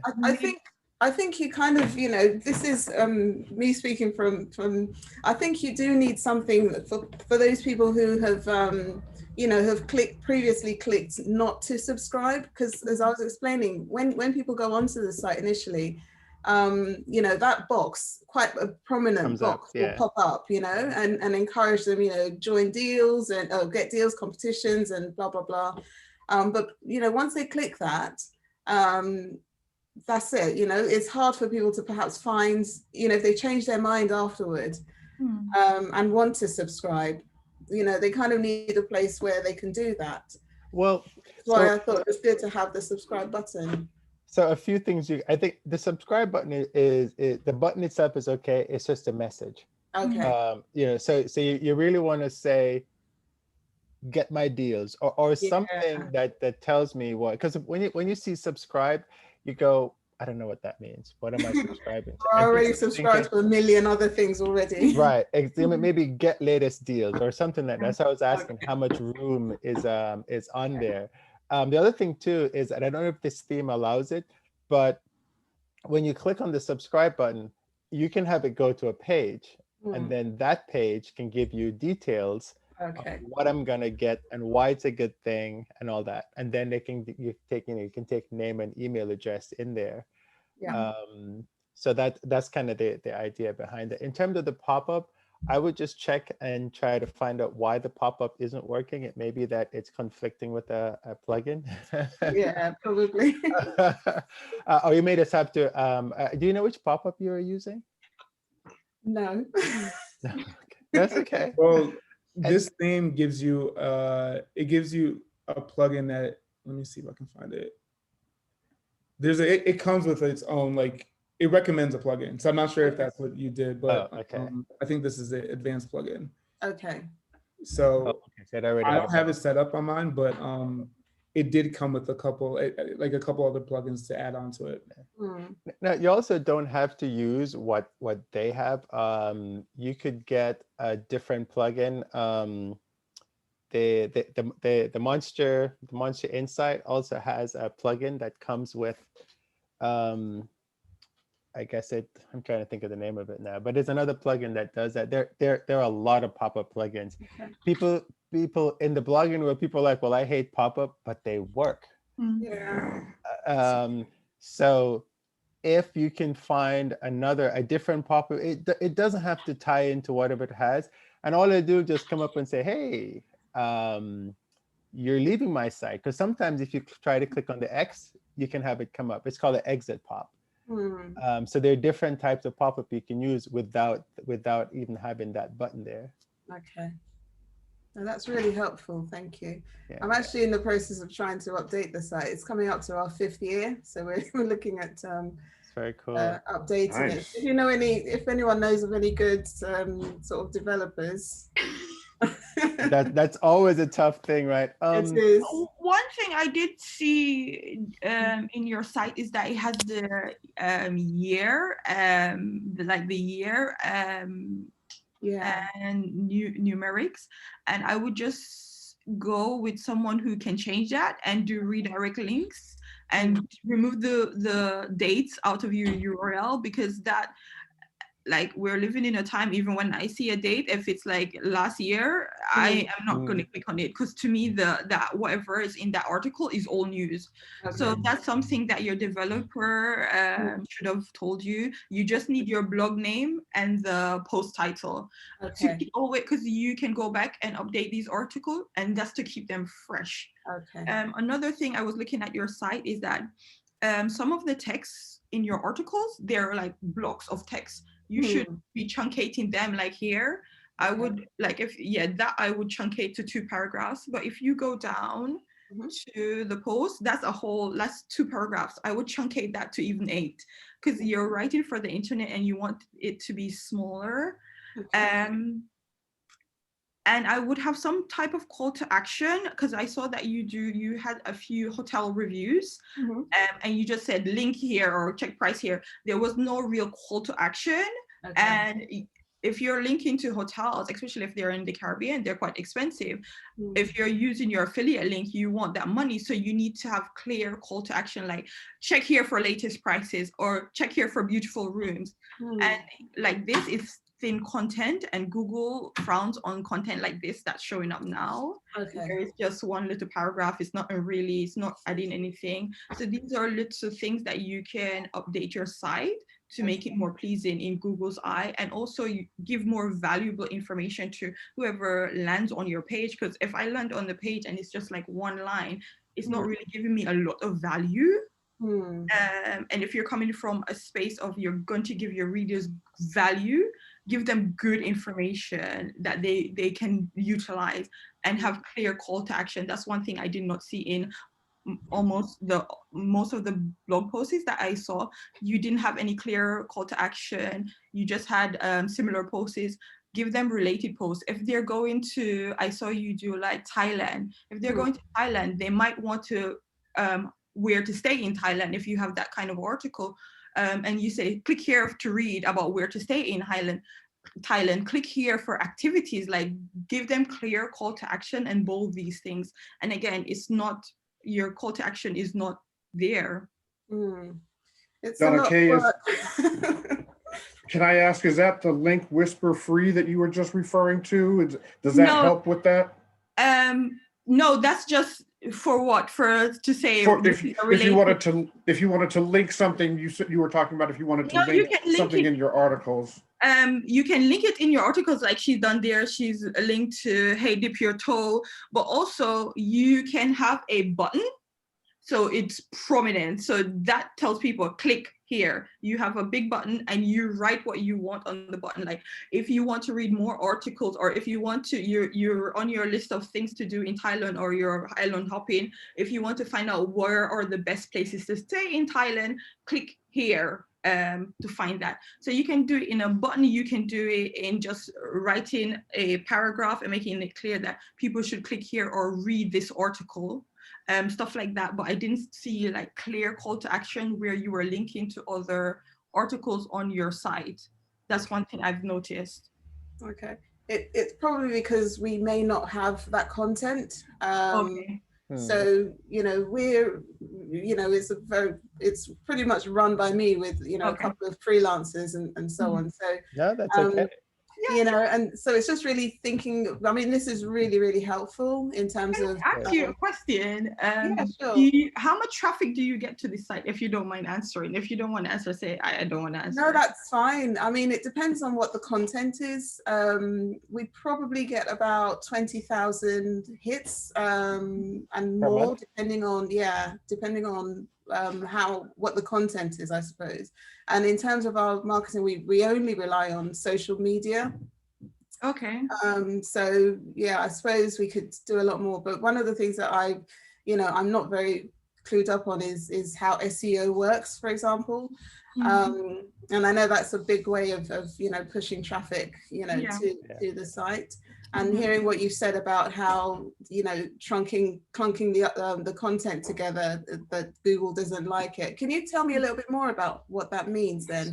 So I realized this was written by a writer. So they did paragraph, but if you notice that some of it's not consistent. So some of your articles have this big wall of text. Like there, this should be two lines. It should be separated. That kind of big chunk of text for online, it doesn't work. For a book and a thesis, yeah, it's perfect. For online, you need smaller paragraphs so it's digestible. And also people are skimmers online, so they're just skimming. You also need to bold your headers, like give a format to your article where people can skim and see, oh, this is where she said this address, this is where she said this, where to eat, like so they can find it clearly instead of searching. And maybe it's not in the way you think someone would be using your site, but this is how people are using online now. I think it might be the way way we arrange our content probably needs to be looked at. Yeah, because you have 102 articles in your travel, and you have portal, like, yeah, you can do a lot with this. Yeah, I mean, you have the content, definitely. And and even here, Deals Edinburgh, you should be linking this to some affiliate, like getting your money. Really? You're at 20,000 sessions. You can go to, if you want to put ads, and I definitely am about getting my money in all aspects. Because that's another area I'm not familiar with. So that's something we're looking at doing as well. Yeah, I would put, you can go to Ezoic because they take anything from 10,000 upwards. They're at network, and then you can put it on your most ranked article. Okay. Or all of your article, they turn it on, and then you can manage it. What's it called? What did you call it? Ezoic. Yeah, Ezoic for ads. I just put the link in the chat for you. Oh, thank you. I just see. Yeah, you can have some revenue coming in. So if you want to maintain the site, that you have something in. But I was looking at your site, and you have a lot of deals to places, hotels, airline. You need to be linking your affiliate links to these things. Okay. No, ASAP. that's really helpful. There was something I was thinking about. Can I, LJ, can you show the about page? Do you have an about page? Yes, it's at the top, kind of hidden. Yeah, there you go. Okay. The thing to do too is to look at your analytics, right? And see what people are looking at. Remember I mentioned the Google Analytics before. I assume you have Google Analytics attached to this? Yes, Google Okay. Analytics, yeah. So look at your analytics and see the pages that people are looking at. So for example, normally the about page is a page that we don't think it gets a lot of hits, but it does, because we're humans and we're curious about each other. And so the about page would be a place that you could have your subscribe thing that says, hey, go sign up for my cool thing. Sure. And here, I want to see a picture about, I want to see you. So Exactly. there's a team page. Where If you were look you? where you saw the about, there's a team page, and that's the page that gets a lot of hits. Like you've. So you should be making your team page your about page. Your about page. Yeah. Okay. Yeah. All right. And you would do good with Link Whisper because you have so much content. Yeah, you have a lot of content. Yeah, Good. it will help you. And I would go with your first 50 articles. Yes. Yeah. And then you can go by, like, you have travel, you have fashion, you have lifestyle, and interlink all these content together. You would, I think your site would see an uptake, like. I need it to. Yeah. And you would see something. One of the things to, and seriously, like, go through your analytics and just look and see what it is that people are looking at. And then you can go find deals. So if you see people want to go to Lisbon this month, then go find some affiliate deals, the hotels. You can go to cj.com, which is commission junction. What's your function? You can go to cj.com. And that's an affiliate network. There's a lot of different affiliate networks that you can go to. But CJ is a big one. And then sign up for like hotel deals. So you can sign up for like if you know that they're going to Lisbon, you can look at the big hotels in Lisbon, the Hiltons and the Marriotts and stuff like that. And sign up for those affiliate programs, and then you can have affiliate links, or you can do something like Hotels Combined, which pays you on searches. You can even do Kayak if people are looking for flights. You can probably do Kayak. So did not know all of this. She's like, what the hell? Monday, I would definitely go to Ezoic and say, oh, how do I sign up? Because you have the traffic. And I think in summer with the UK opening, you can do some articles on outdoor, like how to do nice hikes and national parks, where Black family can go out and hike. You're still relating it to Black family. You're giving them options that, oh, these are free. You just drive, take the bus, bring your kids and let them loose. And link to them. But definitely Monday, speak to Ezoic and get ads on your site to make them money. Absolutely. Did I see, sorry, I think I saw a broken link at the bottom of the page. I didn't know that, What's going on? Now. I did not know that was, that's not good. Oh, it's the logo. Oh dear. It might be. I also noticed that you have a lot of spaces that you don't need to have. Yeah. The only reason why I mention that is because, well, I guess it's inconsistent, but more so, if we weren't looking at your site, I would have probably thought that it ended. Well, actually, when I first opened, I thought it was just you, and then scrolling, then I saw there was more people. But at some point, someone probably could stop scrolling and not realize that there's more people on there. The whole site needs to be sort of refreshed and started again, kind of, I think, because it's really just cleaning up the content and some, because you have the content, like Donna-Kay is saying, is how chunk everything, because that's how kind of we read on the internet. It also helps when you have ads, because they can slip ads in between there, and also the extra spaces that you have on the site, you can just clean those up. And some of those is just a matter of like going into WordPress and just removing the spaces. So that's some of that. So what we're gonna do, I think we're gonna switch over to Chris.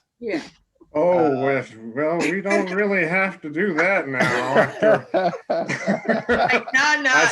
I see this is supposed to end at 10:30, and so if we're out of time, there really is no need. That was, boy, oh boy, I have nothing Chris is like, if they tore her apart like this, I don't what I've been looking at over the last few minutes there. Her side is far more advanced, and I learned a lot by looking at hers as well. So, if you don't want to, you certainly don't have to. No, we want any pressure. I guess we're up at our time, but I think if you guys are available, we can continue. And I understand if you have to go. I do. No, Chris, you're not gonna get out of this. And Jonas is probably like, oh my God, I'm never doing a WordPress site. Yeah, no, hers was. Yeah, no, there was a lot there. As soon as you opened it, I was like, oh my God. Wow. All those tabs and everything. I was like, oh, bro, I'm not built. LJ site too. Wow. Yeah. Like, wow. Jonas, do you have any questions though? I do. I know like it was like way, you don't have much to reference it to, but like, did you have any questions based off of like what you saw? I mean, in a way, so like, I don't have a couple blog. I am not a Black UK woman. All right. So like, but I do have my TEFL. So, the teaching English thing. Mm-hmm. I got my certificate a couple years ago. I taught in person while I was getting it, and then I taught online for a bunch of different companies. One of them, I was able to pull a student off of one company's website that I was teaching through and help her with her business thing with some Hong Kong professionals, and they wanted to know like Australian and UK English, which I don't know if y'all could tell, I'm American and I got Black American English, so like I am like handicapped in like 3 different ways of trying to like get to this point, but they really liked me, and I was able to make my own content for these people. And I was about to help with this English corner in South China, but that fell through with some other stuff.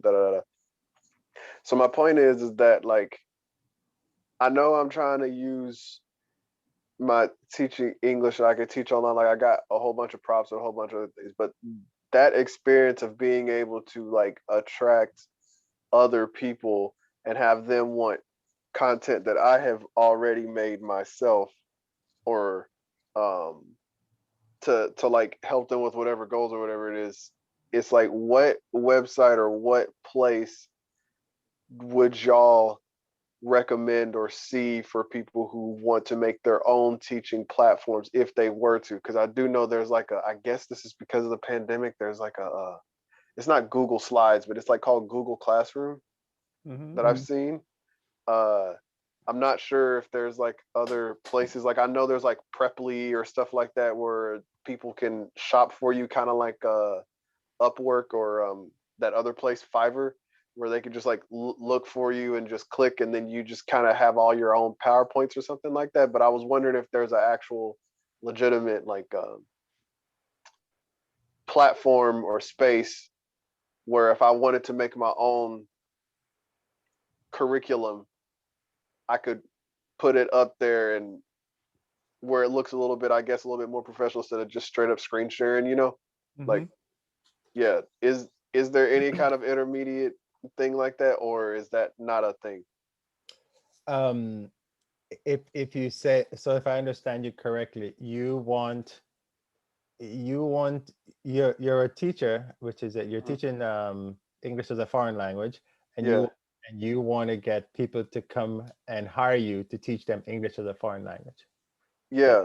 Okay. And have my own, and that's where I'm saying, like, so if you know of like VIP Kid or EF is, I teach for VIP Kid, I've taught for EF, I taught for Say ABC, I didn't work for GoGo Kid, but anyway, so it's like they have their own, obviously they have their own platform. There's a whole bunch of fancy okay, but it's not like necessarily like a Zoom call where it's like you're on one and you have everybody else, and then you have to screen share and make sure everything, try to make that work with this intermediate. But it's like this website or whatever lets you have your camera here. They're all somewhere else and you just have your content. It's just like the content is almost its own website and you're not actually having to screen share. It's just all there in one place. Right.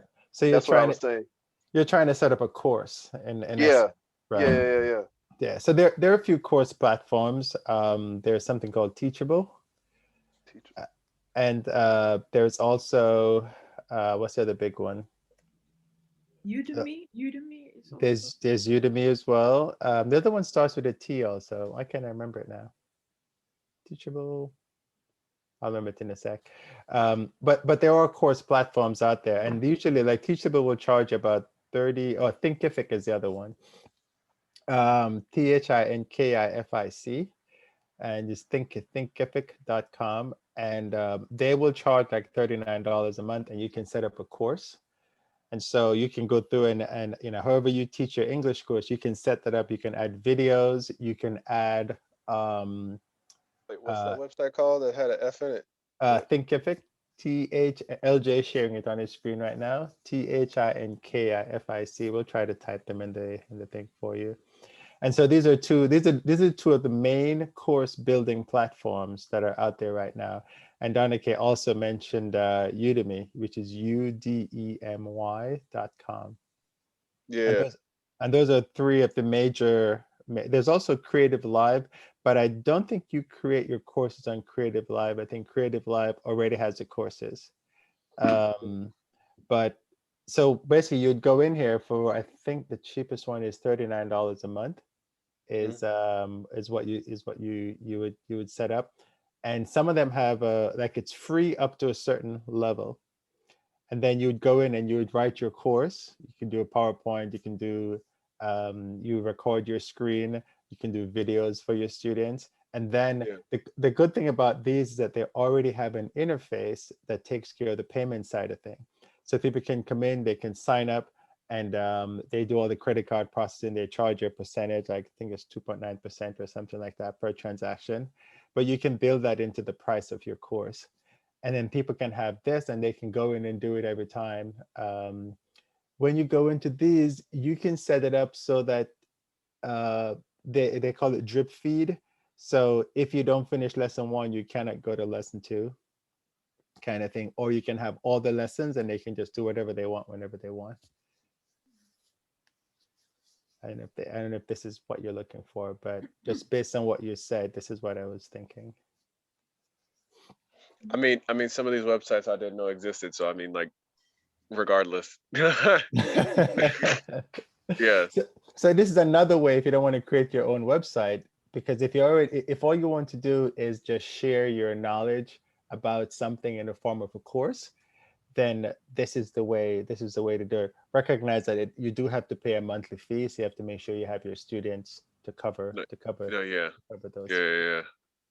And looking up like Teachable is like probably one of the more popular ones, and I guess Thinkific is also. But like just looking up, like Google searching the most popular one and alternatives will give you a list of different options, and then you'll eventually start seeing some of the same names, and then articles.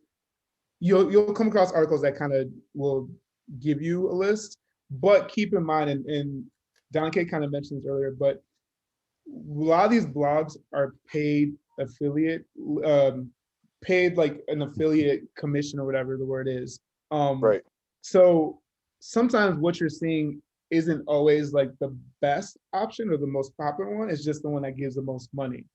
So like this blog, just the fact that it's a blog and it has like 5 alternatives, most likely these, like their link, and this was, I don't know if you can, wait, let me check. Yeah, they're probably getting a commission from Thinkific. Yeah, I don't know if you guys can see on the bottom. They are getting a commission. Yeah, if you see on the bottom of the corner, like the link, the URL, it's that's like, it doesn't go straight to Thinkific, so that you can tell that's most likely a affiliate link. Yeah, it says go. So Kajabi is another one. Now Kajabi is very expensive. So in the teaching sphere, Kajabi is a top, but it's really expensive. But it has everything in the platform. Then there's Over Teachable and Thinkific. And of course, there's Udemy. Now, some people will say Udemy, what Udemy does is they take your course and they discount them, but they have a huge platform. So you can get a lot of people coming into it's like Amazon, right? People hate Amazon, but they have a huge platform. So if you want to throw a book out there, it goes out to a lot of people. Speaking of books, that's the other thing that you could do. Podia is also a good platform. One of our friends in the UK, she just did her course on Podia. So it's really a matter of like looking at the platform, checking it out, seeing what you like. Out of all these, I actually like Thinkific more than Teachable. Only it just Thinkific just feels better to me. But Teachable is actually the more popular one that's not as expensive as Kajabi. If that makes sense. So we've totally confused you now. No. I didn't know some of these were there, because again, these are all just thoughts. Because I mean, I don't know. I had a lot of separate thoughts to try to get me to certain points. I just have a lot of ideas about things, because I was thinking about, I don't know if necessarily trying to be digitally nomadic, but I definitely wanted to go somewhere else, still making US money, but where the exchange rate was more so in my favor, not like necessarily in the middle of Tokyo, where like it's still expensive. I might as well have just stayed in America. Like, what's the difference between there and LA, to be honest? And so food. Yeah, well, because I got new cameras. I was trying to do like video content creation with doing I was able to stay at a guest house in Portland actually for free for a couple of days for about a week, because I like took pictures of the place, helped them update, like made a couple like little videos for them and stuff so they could. Unfortunately, the pandemic hit like right after I stayed, so it's like it didn't even I can't even like use them to say, oh look, I helped them out, because like it hit hard and quick. You can still use that because it's still your work, right? It's still a part of your portfolio. So don't let that get you down. But in your case, because you have the teaching knowledge, that's pandemic proof, right? Because people exactly. People always want to learn that, and actually it's better now because they can't do face-to-face. And I would say just go with it. You have the teaching qualification, sit your ass down. You seem you have a lot of ideas, no action. So sit yourself down and take a weekend and film, Jamaican Donna, and film what you want to teach people, or film what curriculum you want. And once that's filmed, all you need to do is upload it to this platform. You don't have to think about it again until someone is customer servicing. But once you filmed, like, video is longevity. And if it's curriculum that you know is going to be taught for the next 20 years, very rarely would you need to, maybe you need to update on one module. But first, just do the action of filming and having all these film batched together, and you can outsource the editing to Fiverr. There are cheap people that can edit it because it's just going to be straightforward editing, and find the platform that best suits your need and where your students can log on and pay and view your thing, and then go on to the next thing. But focus on one action first, which I think, as Kerwin said, would be your teaching. That's foolproof. There are teachers that are making 9 figures on YouTube, mate. So you go down the teaching lane, because babies will always be born and they need to be learning. So I'm sorry. Donna-Kay keeps it real.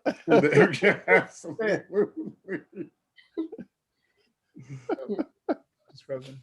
Oh, she's frozen. But until she comes back. But it makes sense what she's saying, right, Jonas? Yeah. No, I get it, I understand, and that's kind of where I've like tried to be more on just the teaching English side of things. I know I'm getting my master's. I'm getting my master's for something else, but I still know that like just me having the teaching, the TEFL certificate and doing these things, I already know with each degree it gets up a little bit more in price no matter where I go, wherever in the world, and then I don't have to keep. I mean, I can take specialty courses, or update myself, but I don't have to. It's just one guaranteed. I get job search assistance. I know I've been able to take it for, and the fact that I got it in 2019, and the fact that I've been able to have all this form of success, I guess, you know, just being able to work for these multiple places and even pull off another student because they liked how I did things so much to help them with their English corner, and then help them with this other thing, and then I'm helping other people, and I end up meeting y'all because of my work I've done with my video stuff. You know what I mean? It's just each little thing has just really quickly and rapidly since I got that certificate, just boom, boom, boom, boom, boom. Yeah. So it, you know, I'm just looking into like, now I want to my bank account. Like I'm trying to like. So now you need to execute, right? The hardest thing is execute. So you've done a lot of the learning, or you're doing the learning right now. So now you have the skill set. There's no question about that. So now you just need to find a platform that works. And like Donna-Kay is saying, just make those videos. There's a guy, he does TikTok. He does TikTok videos, and he teaches you how to set up TikTok. And his course is $9.99 a month.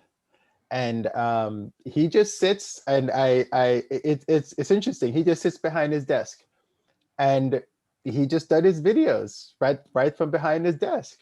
And he's done them once, and they're there every month. So that's the kind of thing. You sit down, you know, I don't know what the teaching process is for English as a foreign language, but you know, you start the alphabet, if that's what it is, you know, or you start the difficult words, and you just do everything as a module. Don't make the modules too long because people's attention span is not there. So 5 minutes tops, you know, is how you make the modules. If you want to be funny, you be funny, but realize, but you know that what's funny to us may not be funny to somebody else in a different language. So you've got this. You just have to execute. No, exactly. But again, like I said, I didn't even know some of those websites existed, so that gives me something to actually look at. Good deal. Good. Thank y'all.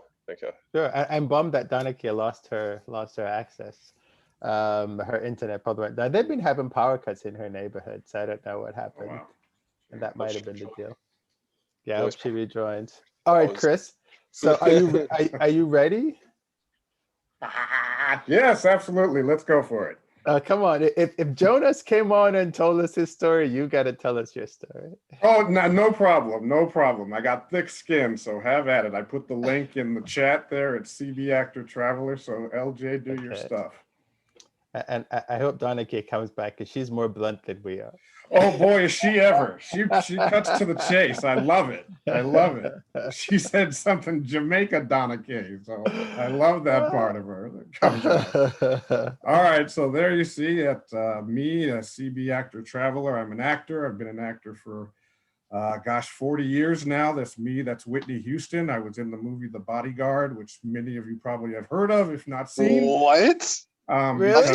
Sorry. But yeah, go back to the Bodyguard thing there. Yeah, okay. Well, scroll down, LJ. Scroll down, and you'll see more. That's a little intro about me. I'm a blogger, or I've started to be a blogger over the last little bit less than a year. So I started this blog, this website to become a travel writer. I've been in the travel business for about 22, 23 years now, after being an actor since a kid. Keep scrolling, LJ.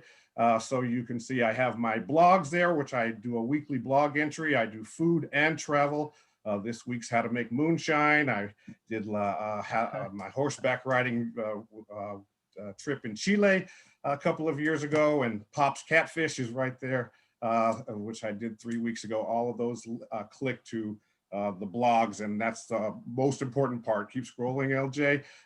There's another section of my blog called Everyday People, where I just interview regular people. I ask everybody the same questions, and I put the transcript on in that section of the website. And so it's just to highlight how everybody has a story to tell. And if you ask people, I built it because as an introvert, believe it or not, you'll see I've done a lot of things in show business, but I'm still a natural introvert. So when I travel, I like to try to meet people and learn about them and their story as well, even if it's in a different language. I speak a couple of different languages.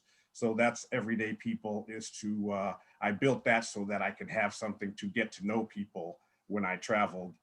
and meet them. I'm a solo traveler, so most of the time that I travel, it's by myself. Keep scrolling, LJ. There's the travel photos, different places that I've been, just a little section on that. And then the final section, keep scrolling, LJ, is the My Life as an Actor section, which you can click to, which is basically the About Me section. And the most popular part that I ever played was as the chauffeur Henry in the movie The Bodyguard with Kevin Costner and Whitney Houston. It came out, what, 1992? So that's 30 years now that the movie came out, and is still very talked about and very popular to this day. So that's the one that I always talk about. That's the one most people remember me from and whatnot. And I'm also at that's the last section, LJ, is volunteering, because I'm very much into volunteering, and I work very closely, as I have for the last 25 years, with the Westside Food Bank here in Los Angeles. And so I just try to get people to volunteer or donate money or whatever. I don't like, many have a very call to, or I have a sign up for the newsletter. I don't have a pop-up, which I would very much like to have. I don't really know that much about it, but I had developers develop this website. I designed it, but I had them develop it.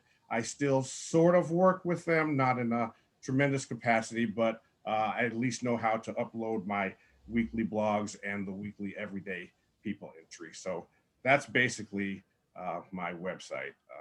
Is that there? But you can click to My Life as an Actor. See, I work with Sidney Poitier. I've worked with Jack Nicholson. I've worked with some of the most popular actors in history, really. Gene Hackman, Denzel Washington. I was in Crimson Tide. I started as a 13-year-old in a TV show Chips, which is forever ago. Dude, you were in Chips. Oh my God. And you can click to little clips there. Don't click that, LJ, I'll kill you. The Bodyguard is there. Keep scrolling. That just tells the story of me. I did To Serve with Love. I played Sidney Poitier's son. No way. I did, that's a TV show called Gary Unmarried, popular show a couple of years ago. And then Matlock, I think is, or no, about once a year or a couple times a year, I get a chance to go over and play with the Conan people over at the Conan O'Brien show. They hire actors to do those skits for their shows. And so I've done, I think, 6 or 8 of those. To this point. He's a very nice guy. And so I still act a little bit, but not nearly as much as I used to. And there's me and Andy Griffith there. Dude, you were in Matlock? I feel like I might have seen this. I love Matlock. Matlock. You and my dad, yeah. Matlock, very, very popular. And then that's just a little gallery of different. Yeah, I'm like, this man is a legend. I know, exactly, right? Now I'm thinking, really. I'm like, now I'm gonna go. Really. I'm gonna go search all those shows again, because all the shows that you talked about, I've seen them. Yeah. Yeah, there you have it. There you have it. So yeah, I'm very proud of my work. I'm very proud of all of the things that I've done. But I basically built the website to become a travel writer, to go into a new medium that I'm not familiar with at all. I took some classes and seminars from Great Escape Publishing on how to become a travel writer. I've been a tour guide and a tour director for various companies over the last 20 years, touring around mostly the United States, but certainly around the world with groups, guiding them through to different places and things like that, mostly students. So I work with a lot of students with the Jonas crowd. And so, yeah, so that, but I don't monetize. I have very few subscribers. I have an Instagram page. I have no Facebook. I have no Twitter. So I don't know a whole lot about a whole lot. I just kind of put it out there, and you know, with acting, you put it out there, people see it, they're going, hey, you did great, you know, whatever. With this, you like gotta try to draw people in to see your stuff, and I have really not very much of an idea how to do that. So Chris, who's your target audience? Good question. Well, as a Black solo traveler, I would probably target the Black travel audience. What age? Male, female, you know, young? Yeah, male, female, both. You know, a lot of people have seen my work as an actor. You know, certainly mostly women have seen The Bodyguard that certainly talk to me about it or recognize me or whatever. And so, yeah, I don't really have so much of a target audience, I guess. Gotcha. So that's one of the things that you should try to figure out.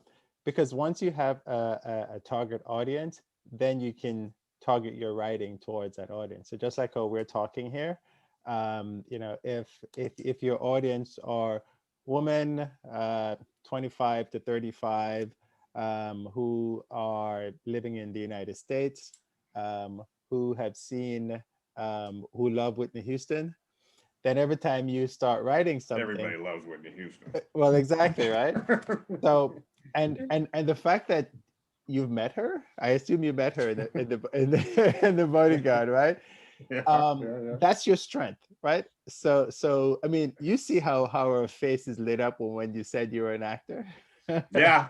Everybody gets very excited about Everybody gets excited. So that's your strength, right? And so you need to use that strength to pull people in. Because you know, if you put something like, you know, some of these photos on your, do you have Instagram? I take it. I do, yeah. Yeah, you know, if you put something on Instagram and say, I was in the Bodyguard, did you see me?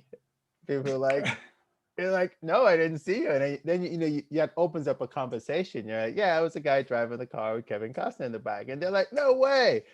And so that's the first part of the conversation. And so use that to your strength. So first, develop a persona is kind of what the technical term is for it.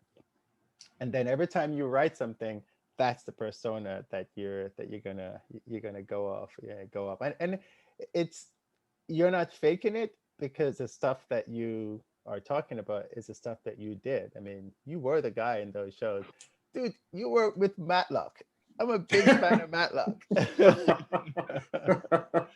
So I will, you know, I will follow you because I like what you've done in the past, right? And because I like what you've done in the past, then I'm going to follow you into the future and the stuff that you did. I do like the website. You know, you actually have it pretty well organized. But you just need to figure out once you figure out who your target audience is, then you can structure it. In terms of the newsletter side, I think LJ, was it at the bottom you had the newsletter thingy? You can sign up there, and then there's one at the bottom. And yeah. So the thing with the signups, again, you need to tell people what they're signing up for. Yeah, so that's what I wanted to talk to you about. So I have, at this point, I think maybe 10 or 12 recipes on my, as part of the blog entries. And what I was thinking is maybe doing like a 6 or 5 recipe ebook that I could offer for free to sign up to the website. Do you think that that's a good idea? No, is this a recipe, like food recipes? Yes, like the catfish and the moonshine and the cherry stuff and the different recipes that I have. Why do you think I would sign up for a recipe from an actor? Yeah, that's the thing. No, I know, because I'm a good cook and my stuff's good. Okay, it's a genuine question, but see, this is the kind of question that you have to ask yourself. And you're right. I have asked myself. Yeah, if I'm giving somebody something, why would they want it? So one thing is, do you have analytics on the page, on the site? On the WordPress, there's analytics. Okay. Yes. Take a look at that and see what it is that people are looking at when they come to your site. So if it's usually what you do is that you go to the post that gets the most views. Right. And then I was telling LJ like a day or two ago that you can actually take that post, make it a PDF and offer it, and people will download it, because we're lazy and we need things packaged. But don't make it too long, you know. So if the post is the recipes, if that's really what people are looking at, then you go get my 5 recipes from the places I've traveled or something like that. Because it is travel, right? You want to tie it back into travel. And then people will do that because you've tied it back into the travel. But if you just say get my recipes, but your blog is a travel blog, it's not a food blog, then there's kind of a disconnect. So you need to you need to make sure focus it. Yeah.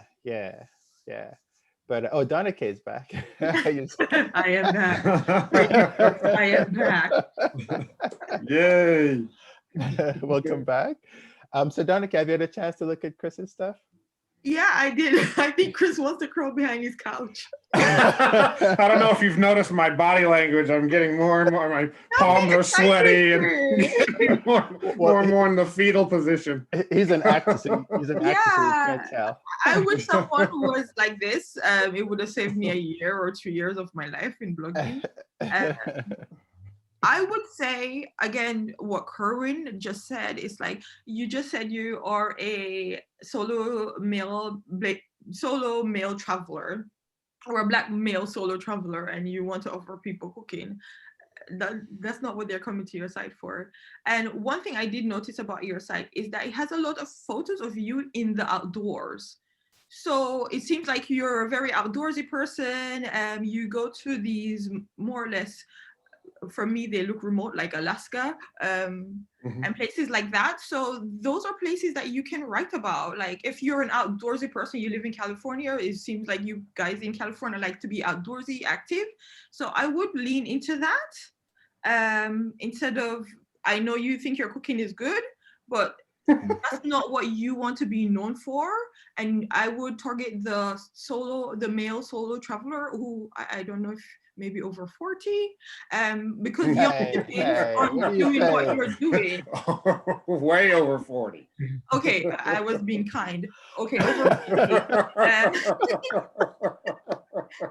40. Jonas's eyes popped out of his head. But I didn't want to assume your age. But the thing is, like, we've done studies in the BTA, and it shows that more Black people are traveling by themselves. So lean into that. And you don't, like, I've not, maybe it's who I follow, I've not seen a older gentleman who's Black, who's traveling, who's in the outdoor, and you're fit. Demonstrate that, showcase that on your Instagram, because you're showcasing it beautifully in your photos. So I would lean into that. Don't be for everybody. Be like, have your persona and lean into that, and you'll get more people following you harder than if you try to be for the young chippings who are spring breaking in Florida. Those are not your people. So I would lean into the people that are similar in age to you and do similar activities to you. And it looks like you do like the outdoors, so lean into that. Another thing I noticed is similar to Joy's blog is like, your writing is, again, blocks of paragraph, and even, and I know you said you did some writing courses. Yes. Even for the web, even when if you go to New York Times, when they're doing their beautiful travel stories, again, it's still truncated, where you don't have these big blocks of text. Yeah. Right. It's broken up so it's digestible, so you can follow the story. And I would sprinkle in, learn a little SEO and sprinkle that in, and that will attract the people that you want. And if you're leaning towards going towards more the travel writing aspect instead of just the blogging and information, I would lean into telling stories, but make sure these stories are relatable and people can add some value, add something that the person can take away from the story and utilize in their everyday lives. Because even when I read travel stories in the New York Times, Lonely Planets, any one of National Geographic, you always, the sound, the sights, you remember that, but you remember one nugget of value that you can take away and keep with you in life, and it always brings you back to that story. So I would also try to implement these little things in my writing, and definitely truncate your paragraphs, because it's just like wall of text. And I would also have my photos to be all the same size. And because, and you're using full width, but your blog thing is very linear like this. So maybe you can expand it to the content width to maybe 112, like 1200, because that's normally the content gap on every website.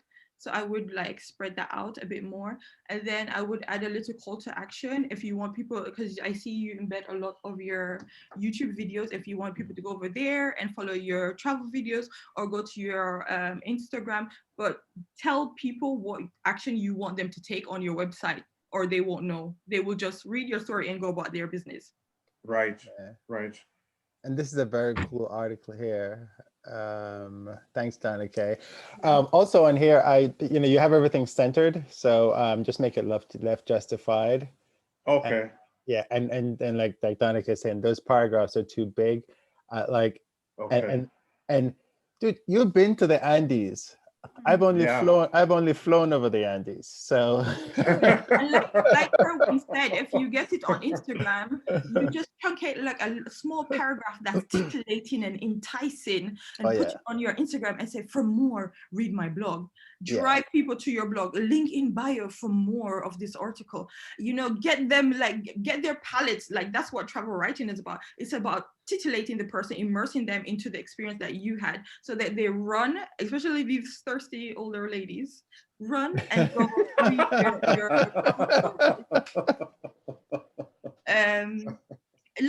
like you're feeding them and you're pushing them to your site.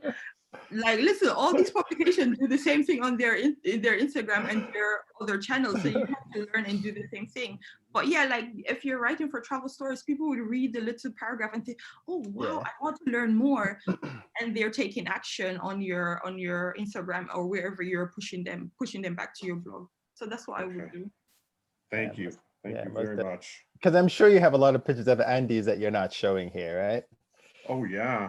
Oh my gosh, you should definitely. And if you need, like, you know, if I don't know if you know how to use Lightroom or something like that, that can you know, make the colors pop and stuff like that. Right. There's an app called Snapseed, which is it's a little simpler than Lightroom. Basically, you pull the photo in and you can, like, touch it. That what they call little presets in it, and it'll lighten up the photo or stuff like that. So you can probably try using that. I use Snapseed because I'm terrible at editing and things like that. Yeah, it's a Google app, right? Google owns them. Yeah, well, it's on both the Android and Apple.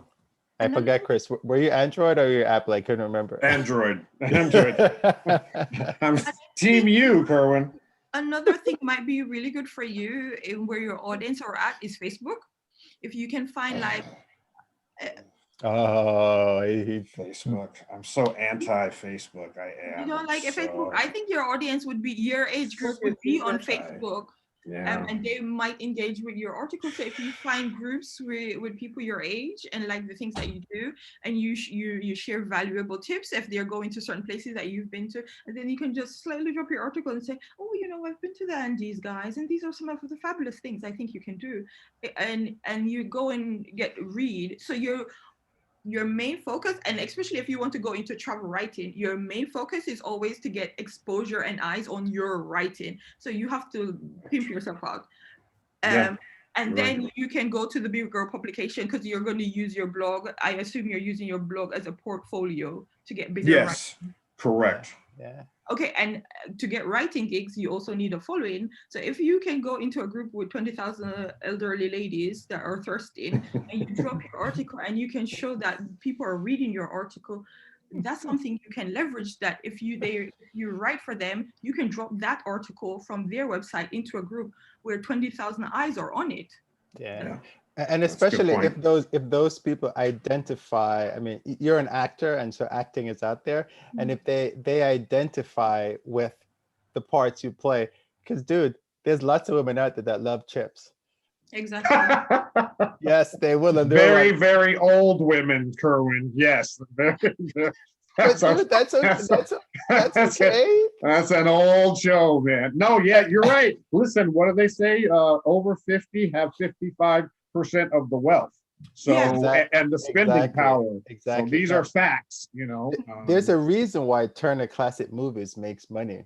That's exactly right. You're exactly right. So and you were there. Like, dude, you met Matlock. Yes, I was Turner Classic Movies. Yes, thank you very much. Hey, that's what I am.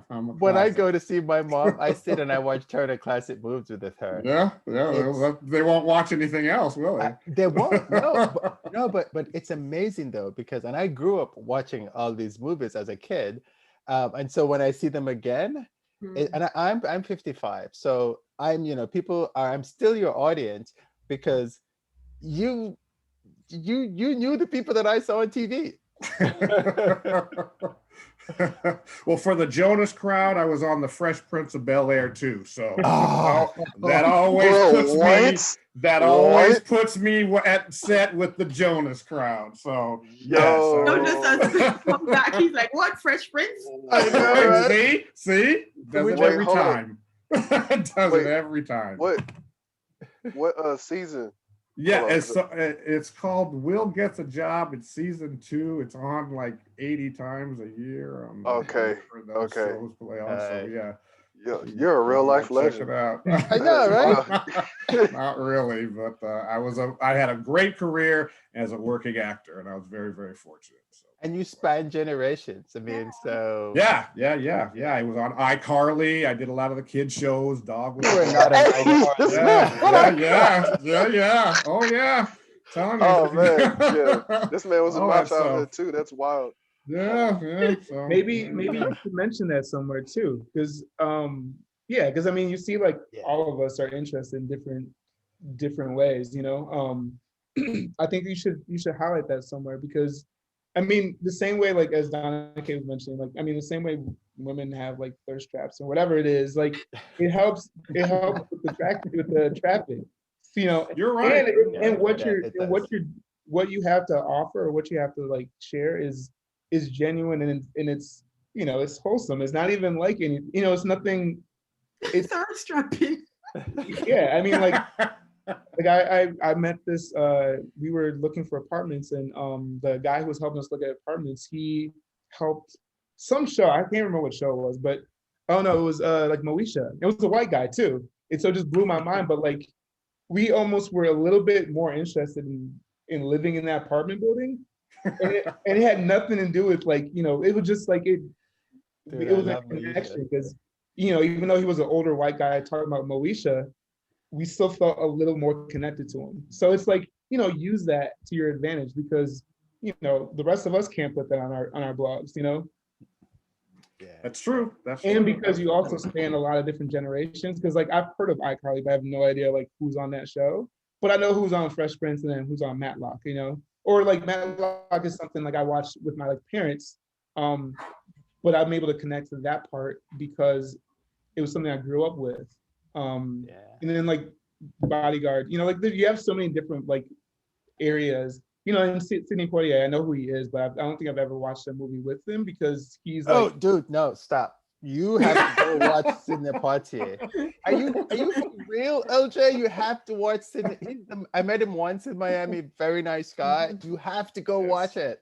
You have to. Watch To Serve with Love, or Guess Who's Coming to Dinner. Actually, you have to watch To Serve with Love first, because that's the one that Chris is in.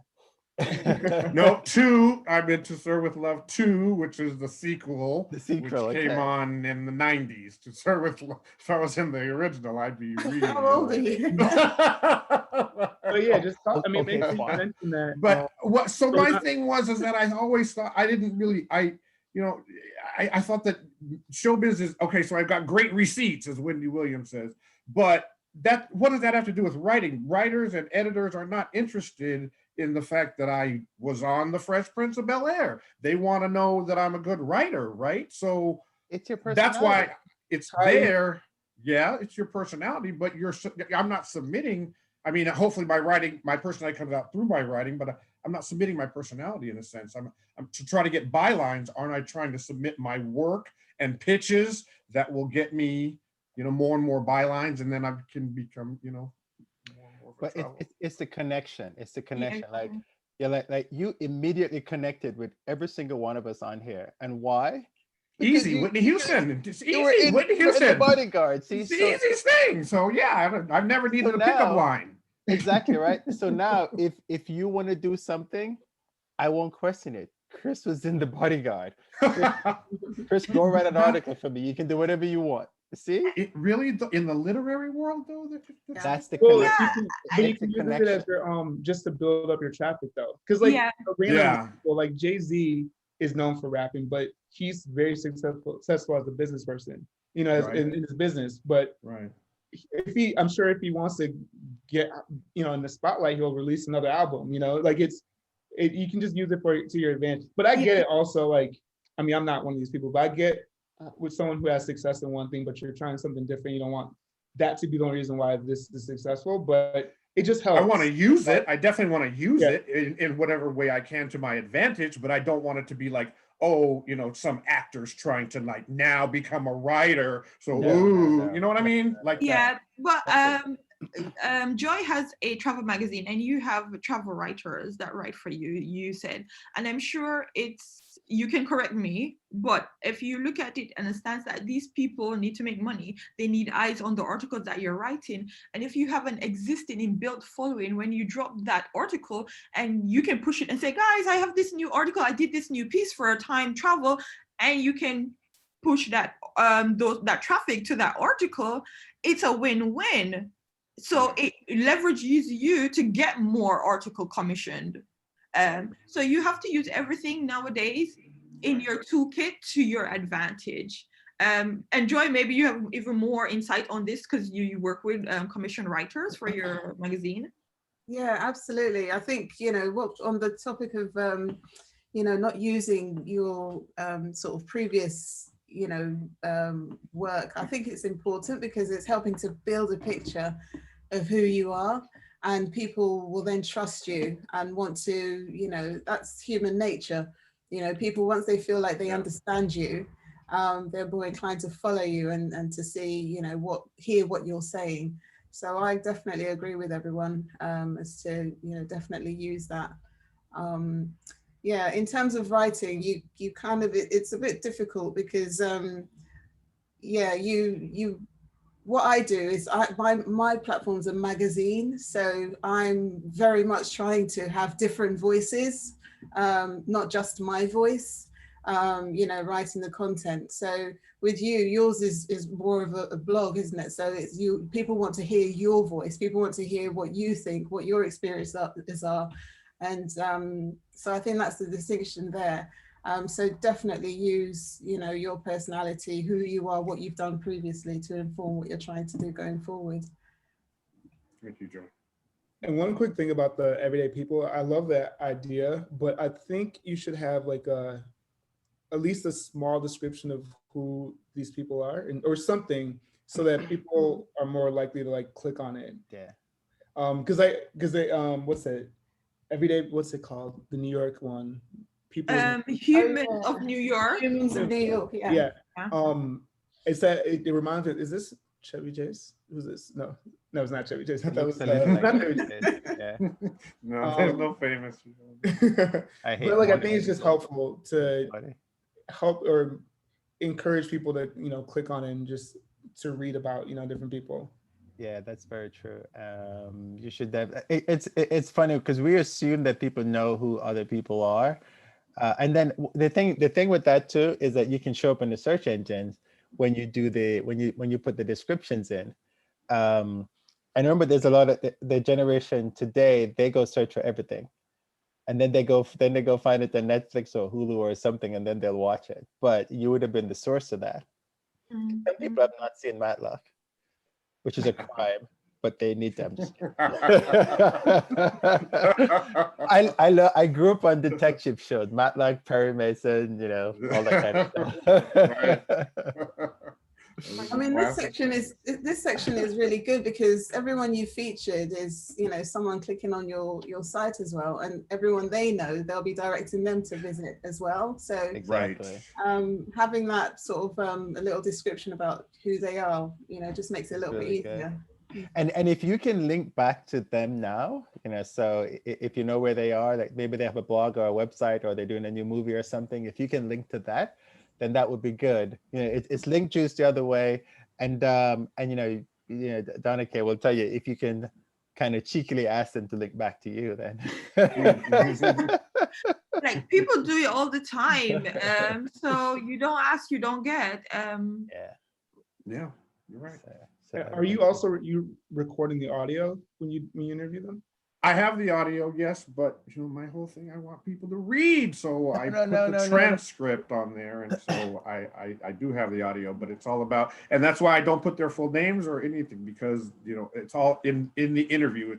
Is what it contains. Get the audio in there. Get the audio in there, and really, yes, you can use there's a program called Otter.ai, OTTER.ai. And you can transcribe that audio into text. Okay. Yeah. So it's even more content, right? The thing of it is everybody consumes content differently. So some people like videos, some like, they're going on a walk, they want to hear something, right. And some people like to read. You don't know what they like, so just give them all of it. Give them everything, yeah. Give them all the choices. It's like me with a Netflix, I go on and never end up watching anything because there's too many choices. It was like you were saying earlier, Kerwin. You scrolling like, oh, I'll watch that later. Oh, let me click that. Oh, let me watch that. And then 2 hours later, you're like, you haven't watched anything. You just shopped. Yeah, exactly. And then, so, once you build up all the content and good stuff, then you need to think about how am I going to monetize the blog? Right. Yeah. Right. So I would start by linking to the movies if they're on Netflix. If people sign up on Netflix, you can actually, I think Netflix has an affiliate scheme, doesn't it? You can check. Do they? Oh, okay. Yeah. And you link to every opportunity where you can make a little money, you get that money. Yeah, I do Amazon affiliates. I have that. Yeah, so Amazon, and I think Amazon has bounty, so it's like reoccurring subscription. They do for the video. And if you can link to Amazon, if I think the older videos, you can link to Amazon, and if someone buys it, that's a chunk of change for you. So yeah, always think of where you can add a link, where you can make money off that link. And you can even put a widget, Amazon widget, maybe down at the bottom, and people can see all the different movies, like movies that you've been in, or movies that Sidney Poitier, or anything like that. That's another way to add monetization. Or you say you want people to get reading. What about your favorite books? You can list 5 of your favorite books and link back to Amazon. These are little things that you can do that is not super salesy, but you still can make a little money if people click on them. Right. Also, it helps with your domain authority, because if you are linking to some of the stuff that you've done, Google will see you as well. I guess right now, you don't have like a one topic that you're trying to become an authority in, but when that time comes, it's helpful that Google knows that you are who you are. It helps with your authority. And you have a lot of you have a lot of places that will have your information. That's established places like IMDb and wherever. Okay. So you should definitely link to IMDb, especially like with these. If not Netflix, then IMDb is just like another, maybe linking to your credit in IMDb possibly. I'm not 100% sure. I guess Kerwin and Donna-Kay would know better as far as like the SEO part, but I don't think it hurts. Yeah, it's good to have link out. And all of a sudden, I'm just thinking of everybody loves Chris. No, everybody. What do you mean, the TV show? Yeah, everybody hates Chris, right? Hates Chris, yeah. Hates Chris. It's everybody loves Raymond, but everybody hates Chris. Yes, exactly. Have you guys seen Everybody Hates Chris with Chris Rock? Okay, so to make sure I'm not too old there, because Chris Rock and I are about the same age. So we're like way over time, but I do want to say hello to Mai, because you came on at the last minute. And you're probably wondering what. Yes, I'm here. I can't come on video. I'm just not appropriate, but I've just enjoyed everything. I know I came on late, but I've always enjoyed kind of just logging in. I don't have a site up yet, but I'm working on my blog. So I'm just always here, just learning so much content, and you all share such great information. So really helping me out, giving me some great ideas so that I can launch and monetize and really have my blog successful. So I was just curious. He mentioned I was thinking about interviewing some of my friends when they were traveling, and I thought that what he did, first of all, I love your blog with all the travel stuff, just so the travel and the author stuff and the acting. I think that's amazing. So I thought about Yeah. potentially interviewing some people as well, some of my friends in the travel world. So I just was going to ask some general interviews, but just the way that you're doing the audio and you're going to look at audio and transcribing it. I had a question about that. Like, what service do you like? What are you using to do that? Because I got the Otter, so I'm like, I'm gonna look into that. But how do you get that to get it transcribed? Like, which plugin is that or app? So Otter.ai is not a plugin, and there's a bunch of them out there. It's just a website. And what you do, you sign up, and I think they have a certain free amount, and then they start charging you. But Okay. you just say upload, and it uploads the audio, and then when it does, it says processing, and it's processing the voice that's in the audio. And Any then system you recommend to do the initial recording, or? You can use your phone. Okay. If that's what you have. If you don't want to get expensive, you can go ahead and get like I think it's Rode, RHODE microphone. A Rode mic, yeah. Yeah, you can get a Rode mic. They're on Amazon to do, because the better the microphone, the better the audio. And if you can get one of those that have the little puffy thing that goes over the top. Yeah, I know exactly what you're talking about. I've seen that. Yeah. I'm very technical there. But it made perfect sense. I was able to get a good visualize it. I'm following you. Yep. And so and just a quick note about audio. I have a really amazing interview with a local guy telling me about Devil's Bridge, which is a landmark in Antigua where the black slaves back then, they used to jump off the pier because they thought that their souls would be sail over to Africa. I think that was like down the eastern side of the island. And so they would jump off there. And he's telling me this amazing story, and I'm recording it, and I can't use it because it was so windy, and all you can hear is just devastating. Yeah. So definitely get those little fluffy things that goes over the microphone. Oh yeah. Or did mouse, right? Is that I see Jonas is showing something. Do you have one with you right there? Yeah, so this is just a Sony SV1. Yeah, you got a little windsock. It's also got a little hold up, I'm about to do a whole let's do an unboxing haul, you guys. Okay, so but I have this little thing called a DJI Pocket, Osmo Pocket 2, and it has a little wireless thing. It clips and it comes on with a little windsock on it too. This actual wireless microphone is actually phenomenal. I'm not even gonna lie to you. I was on a beach, literally nothing in the way of the water and just me, and it was just straight air, and it was really windy, and like you didn't hear any of it. You just got to turn up the decibels on the whatever editor that you have, and it's clear as day. Like, and I wasn't yelling or nothing. I'm talking like I'm talking now, and it was really clear. It's this little I could have used that. It's this little thing I got. It's like 4 inches tall. I mean, it's a little gimbal. It shoots in 4K if you want it to, 60 frames. I mean, it's really good. That's the Osmo Pocket, right? Yeah, the second one. So it's this. I got it in this.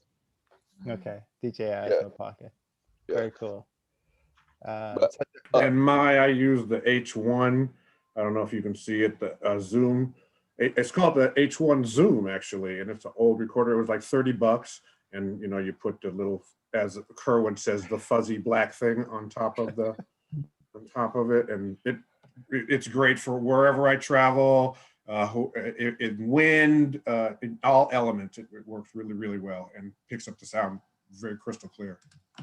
Thank you all for that. Thank you so much. It's giving me some things. I need to get on Amazon and grab some things and look at some options. Thank you. Sure. No. And real quick about the Otter, I was gonna say real quick that if you have a what's it called, EDU email address, they give you 50% off of that. Otter, their subscription. Yeah, because that's what I do. It's a great tool. I mean, it really is a good. And the thing is that it's funny. It learns because it has .ai, and it's developed by a whole bunch of geeks, which is really awesome. And so it'll try to remember who is the person who's speaking. And once you put it in, it'll continuously, so if I put Kerwin, every time it hears me, it'll put my name next to. Pricing here is just half of that. So I think I was doing monthly, and I think it was, I think they went up in pricing. It used to be, I think, $10, I think, or so. Well, no, maybe this is correct, whatever. But so if you did month to month, which is what I was doing, it'll just be, yeah, they went up in price, I think, but it'll just be $750? No, $650 a month, or for the full year. I think it was supposed to be like $50 or something. I don't know, but it's a good tool to have. Oh, and then they give you for free. It is how many minutes? It shows it, or it did before. It's at the bottom. It says 600 minutes. It's at the bottom of the. Oh, right here. Yeah. So 600 minutes a month, which I think that's what does that equal out to? Oh, so it's just, is that 10 hours? No. Yeah. It's about. That's 10 hours. But anyways, yeah. Yes, that's not too bad. And there are other tools out there. So, if you look at this one, you don't like it, you can try some other ones that's out there. That will be helpful.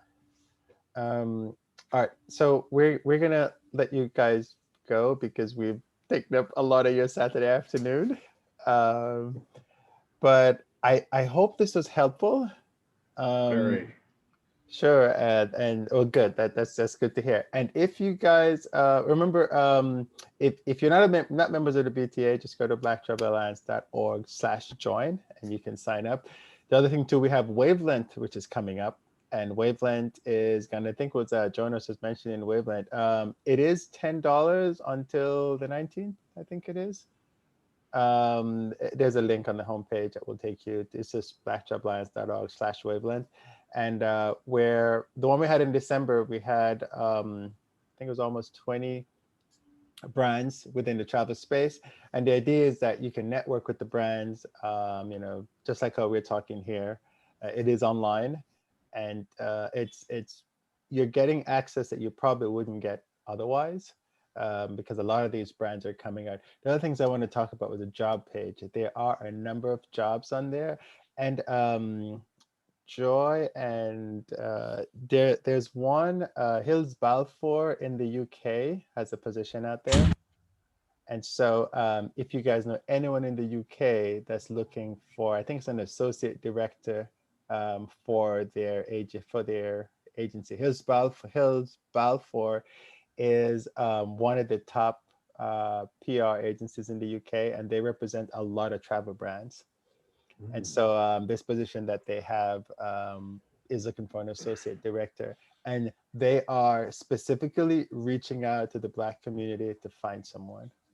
So if you guys are in the, it's a UK position. So Joy, if you know anyone, or if you're interested in it, see if you can get some ears on that one. That would be helpful.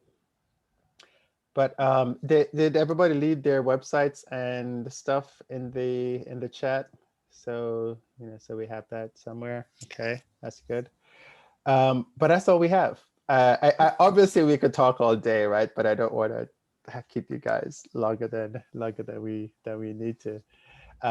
What I would love though is for you guys to keep in touch and let us know. We try to do this every other month, so we won't have one in May because we have Wavelength coming in May 22nd. But I think we may have one later in the year. And if you found this useful, let us know. Leave a note on social media, or however the cool kids do it these days. And if there any follow-up questions after that, just come back to the website. It's feedback@blacktravelalliance.org, or we have a contact form. And now you guys know how the forms were made in the back end. So just leave us a note there. And anybody have anything before we go? Can we get a copy of this recording, please? Donna-Kay, we're charging for that, right? Donna-Kay is a monetization person. Yes, we will send you out a link Yeah, no, because I think as Black content creators, what I've realized is that we don't monetize how our Caucasian counterparts, they are all about monetization and the money. And they know every facet of the business. They are building actual businesses, not just blogs. And we need to step our games up so that we understand all the facets and where we can make money and how we can make money from things that we have already in our head that we can give to people. So yeah, I think like every coin on the table, you should be taking it because Amazon is taking every coin. And Yes, Jeff they Bezos are. ain't even not for nobody. So we should be doing the same. Yeah, we should like Times. If you go on Times now to even read a few articles or tweet more than 10 articles, you have to subscribe and pay. There's a pop-up, a paywall that comes up. So if you think these big players are they're protecting what is theirs and they're monetizing it, we should feel no shame in doing the same. Exactly. And that's just what I say. No, that's good. So Absolutely. So definitely make sure that so make sure you try to figure out how to do monetizations. We actually have some blog posts on monetization from previous webinars. So it's at the there's a link from the homepage. I think if you go to blacktravelalliance.org/blog, then you'll be able to see that. But will this be uploaded to our YouTube channel? Also follow us on YouTube. Subscribe to our YouTube channel. Yes. Oh, yeah. Yeah, definitely do that. And this is going to be a long one, so it's going to take a little longer to upload, but we will upload it so you guys can watch it. I've been trying to run it through Auto.ai, but it takes a long while because then I have to go back and edit it because sometimes it doesn't get all the words in there. But no, we'll definitely have a replay, Joy. At no cost to you. Thank you. So that's good. Anything else before we go?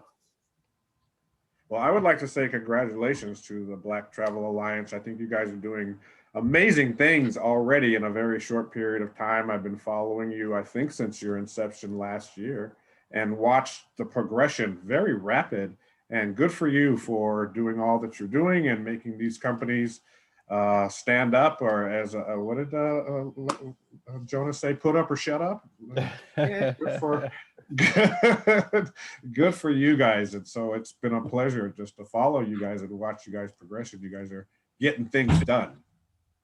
Thank you. I want to echo that as well. I think you guys are doing such an amazing job and putting on this sort of, event for people, like ourselves. It's just, really invaluable. I've learned so much and I just really appreciate it. So thank you. Joy, thank you very much. We appreciate that. Wherever one go, one other thing that I think we forgot, Kerwin, we also have a grant for organization. I don't know if you can drop the link. It's $5,000 for organization. So Joy, if you want to have a look at that. And Jonas, for content creators, we have a grant for $1,000. You can sign up. Kerwin, if you drop the link. So it's a new grant, and what you do, you apply. Everything, all the details are on the website that we're going to drop. We're doing it with a partner, and the deadline is end of this month. So definitely we want as many people to apply because I think we are giving away, is it 20,000 in total? I forgot the full amount, and I don't have the exact link, but if you go to the jobs page, there is a link to it on the jobs page. Okay. Yeah, I don't know if you can get the exact link, LJ, but no, I mean, if it's on the jobs page and it says grant, I know I've sent y'all's link to another one of my friends before, actually, because it fit her more than it fit me. So I'll just go back. Okay. Yeah. I can't even type properly. I'm typing everything wrong. So that's something to like you can give tell your friend or other Black content creator, other Black organizations to check out this grant, and it's open till the end of this month. Yeah, and the thing with these grants is that it's very important that when they come out, we apply for them because they are designed especially for us. And what will happen is that when people, even with the positions, when people have, because somebody wrote about it like, well, no one's applying, and I go, well, we have it out there. You know, so I appreciate Jonas sharing that with somebody else who because, you know, not everybody wants a job now, right? Most people have one, or some people have one, but if you can share it with somebody who does, and that'll be really good. And whenever you see any free money out there for us, apply for it. Even if you think you don't qualify, apply for it. Because what it does, it helps you to get into the frame of mind, because they're going to ask you questions like, what's your business? Who's your target? And all these questions that you just don't think about. And now you have to think about them because you're applying for the position. So it can only help you when you do that. Wonderful. All right, and LJ, thanks for that URL. I don't know why I can't type the URL for. I think I did the Korg. Like, really? What? You're not representing the Android people very well, Kerwin. I know. have I'm to just say. not. You are letting us down. I'm sorry, my fellow droids. If you're wondering what we're talking about, what are you? Do you have an Android or an iPhone? I'm Team Droid all day. Team Whoa! Droid. All right, all right. When we started out the conversation, we started out with talking about Team Droid or Team Apple. So that's where all that's coming from. Well, thank you so much, everybody. We truly appreciate it. And we'll see you online. Send us an email and let us know how things are going. And if you have any more questions, you know, how to move forward, please drop us a note. We're more than happy to help. Quick question. Donna, can you put your email in the chat, please? I've got a couple questions for you. See. I'm gonna charge you, girl. I'm ready to pay. I'm ready to pay. I'm just joking. No, but like, you guys don't even know like how much people charge for what we're giving. People charge for this. Oh like, gosh, I yeah. think people charge 500 quid for half an hour of information that we just gave away for free. So What's Quinn? Yeah, quid, Donna-Kay, quid. Separating yourself. All right, we hear you. We are grateful. Like, we're very grateful. Cows, Jonah. Oh, You're so welcome. It's not the squid in the sea, squid in well, no, because that sounded real ye old to me. So that's why I was like, I thought they just said that like when it was castles and stuff. I didn't know that y'all still talk like that. Okay, do you know Shakespeare? You sound very I know, old, I studied Shakespeare and all these things. The wretched woman, that wench. I know all these ye old terms. You went from talking about it in lit to like quid. Wow. That's how diverse the BTA is. We can get all ratchet in 1 second. I didn't know what that was. You kept saying it. I really didn't know. It's British. It's like what we call our money. 20 pounds. Oh, that's too funny. So Jonas, you have your work cut out for you, sir. Right? You're gonna decide on which platform you're gonna use. Yeah, I have a lot. I have a lot to do. I have a lot to try to straighten out or look at stuff. I pulled up all the websites and everything. I'm gonna good deal. Look into them. I have the stuff to do it. I just need to do it. Do it. Yeah, do it early or do it now while people are still kind of the whole online, like whatever you call it, education, whatever it is. It's still like, you know, people are still doing it because last year a lot of people got into courses. So, you know, before that, moves on because, you know, what's the I guess the phrase is kind of like, well, basically is strike while the iron is hot. Yeah. Because you know you can have a good idea that it expires. You know, it could be, you know, irrelevant in a year from now. So, you know. This time last year my English classes was bumping. It was deep. My schedule was deep. Like it was. Yeah, but anyway. Donna-Kay broke it down for you, Jonas. Get up off your bum and make that money. That's right. She put it plain. I gotta make the quid. You're right. Make that quid. Make that quid. Enjoy. You've got some work to do on your site as well. You know, get that subscribe link going. Oh, absolutely. Yeah. A little nice and all that. Really valuable information. Thank you. Now we're going to come back and check on you guys in about a month. Please do. Please do. Go to make sure you guys actually accountability is really important. Accountability, right? Absolutely. Chris? Yes. What you gotta do, man. You gotta get those ladies. What did Donna-Kay call them? those thirsty ladies. Those thirst traps. I gotta It's the marketing term. It's the marketing. It's a marketing term, and you're gonna figure out how to repurpose your content, right? Get the audio into text by using Otter.ai or some other application that's similar. Well, that's the goal at some point, but I got to get launched. So my blog should hopefully be launching in the next month or so. I've been working on a lot of content and things like that. So I'm getting started. I just do a lot of research before I do anything. So that's why I'm here, and that's why I'm excited to be here. All right, there you go. Well, feel free to send us an email at feedback@blacktravelalliance.org. And I think if you look in the chat, you'll probably see links to everyone else on here. So, if you want to get in touch with anyone on a one-on-one basis, please do that as well. All right, everybody. Thank you so much. Nice to meet Thank everybody. you. Thanks, everyone. It was Bye. good. Bye. All right, everyone. Take care. Thank you. You're welcome.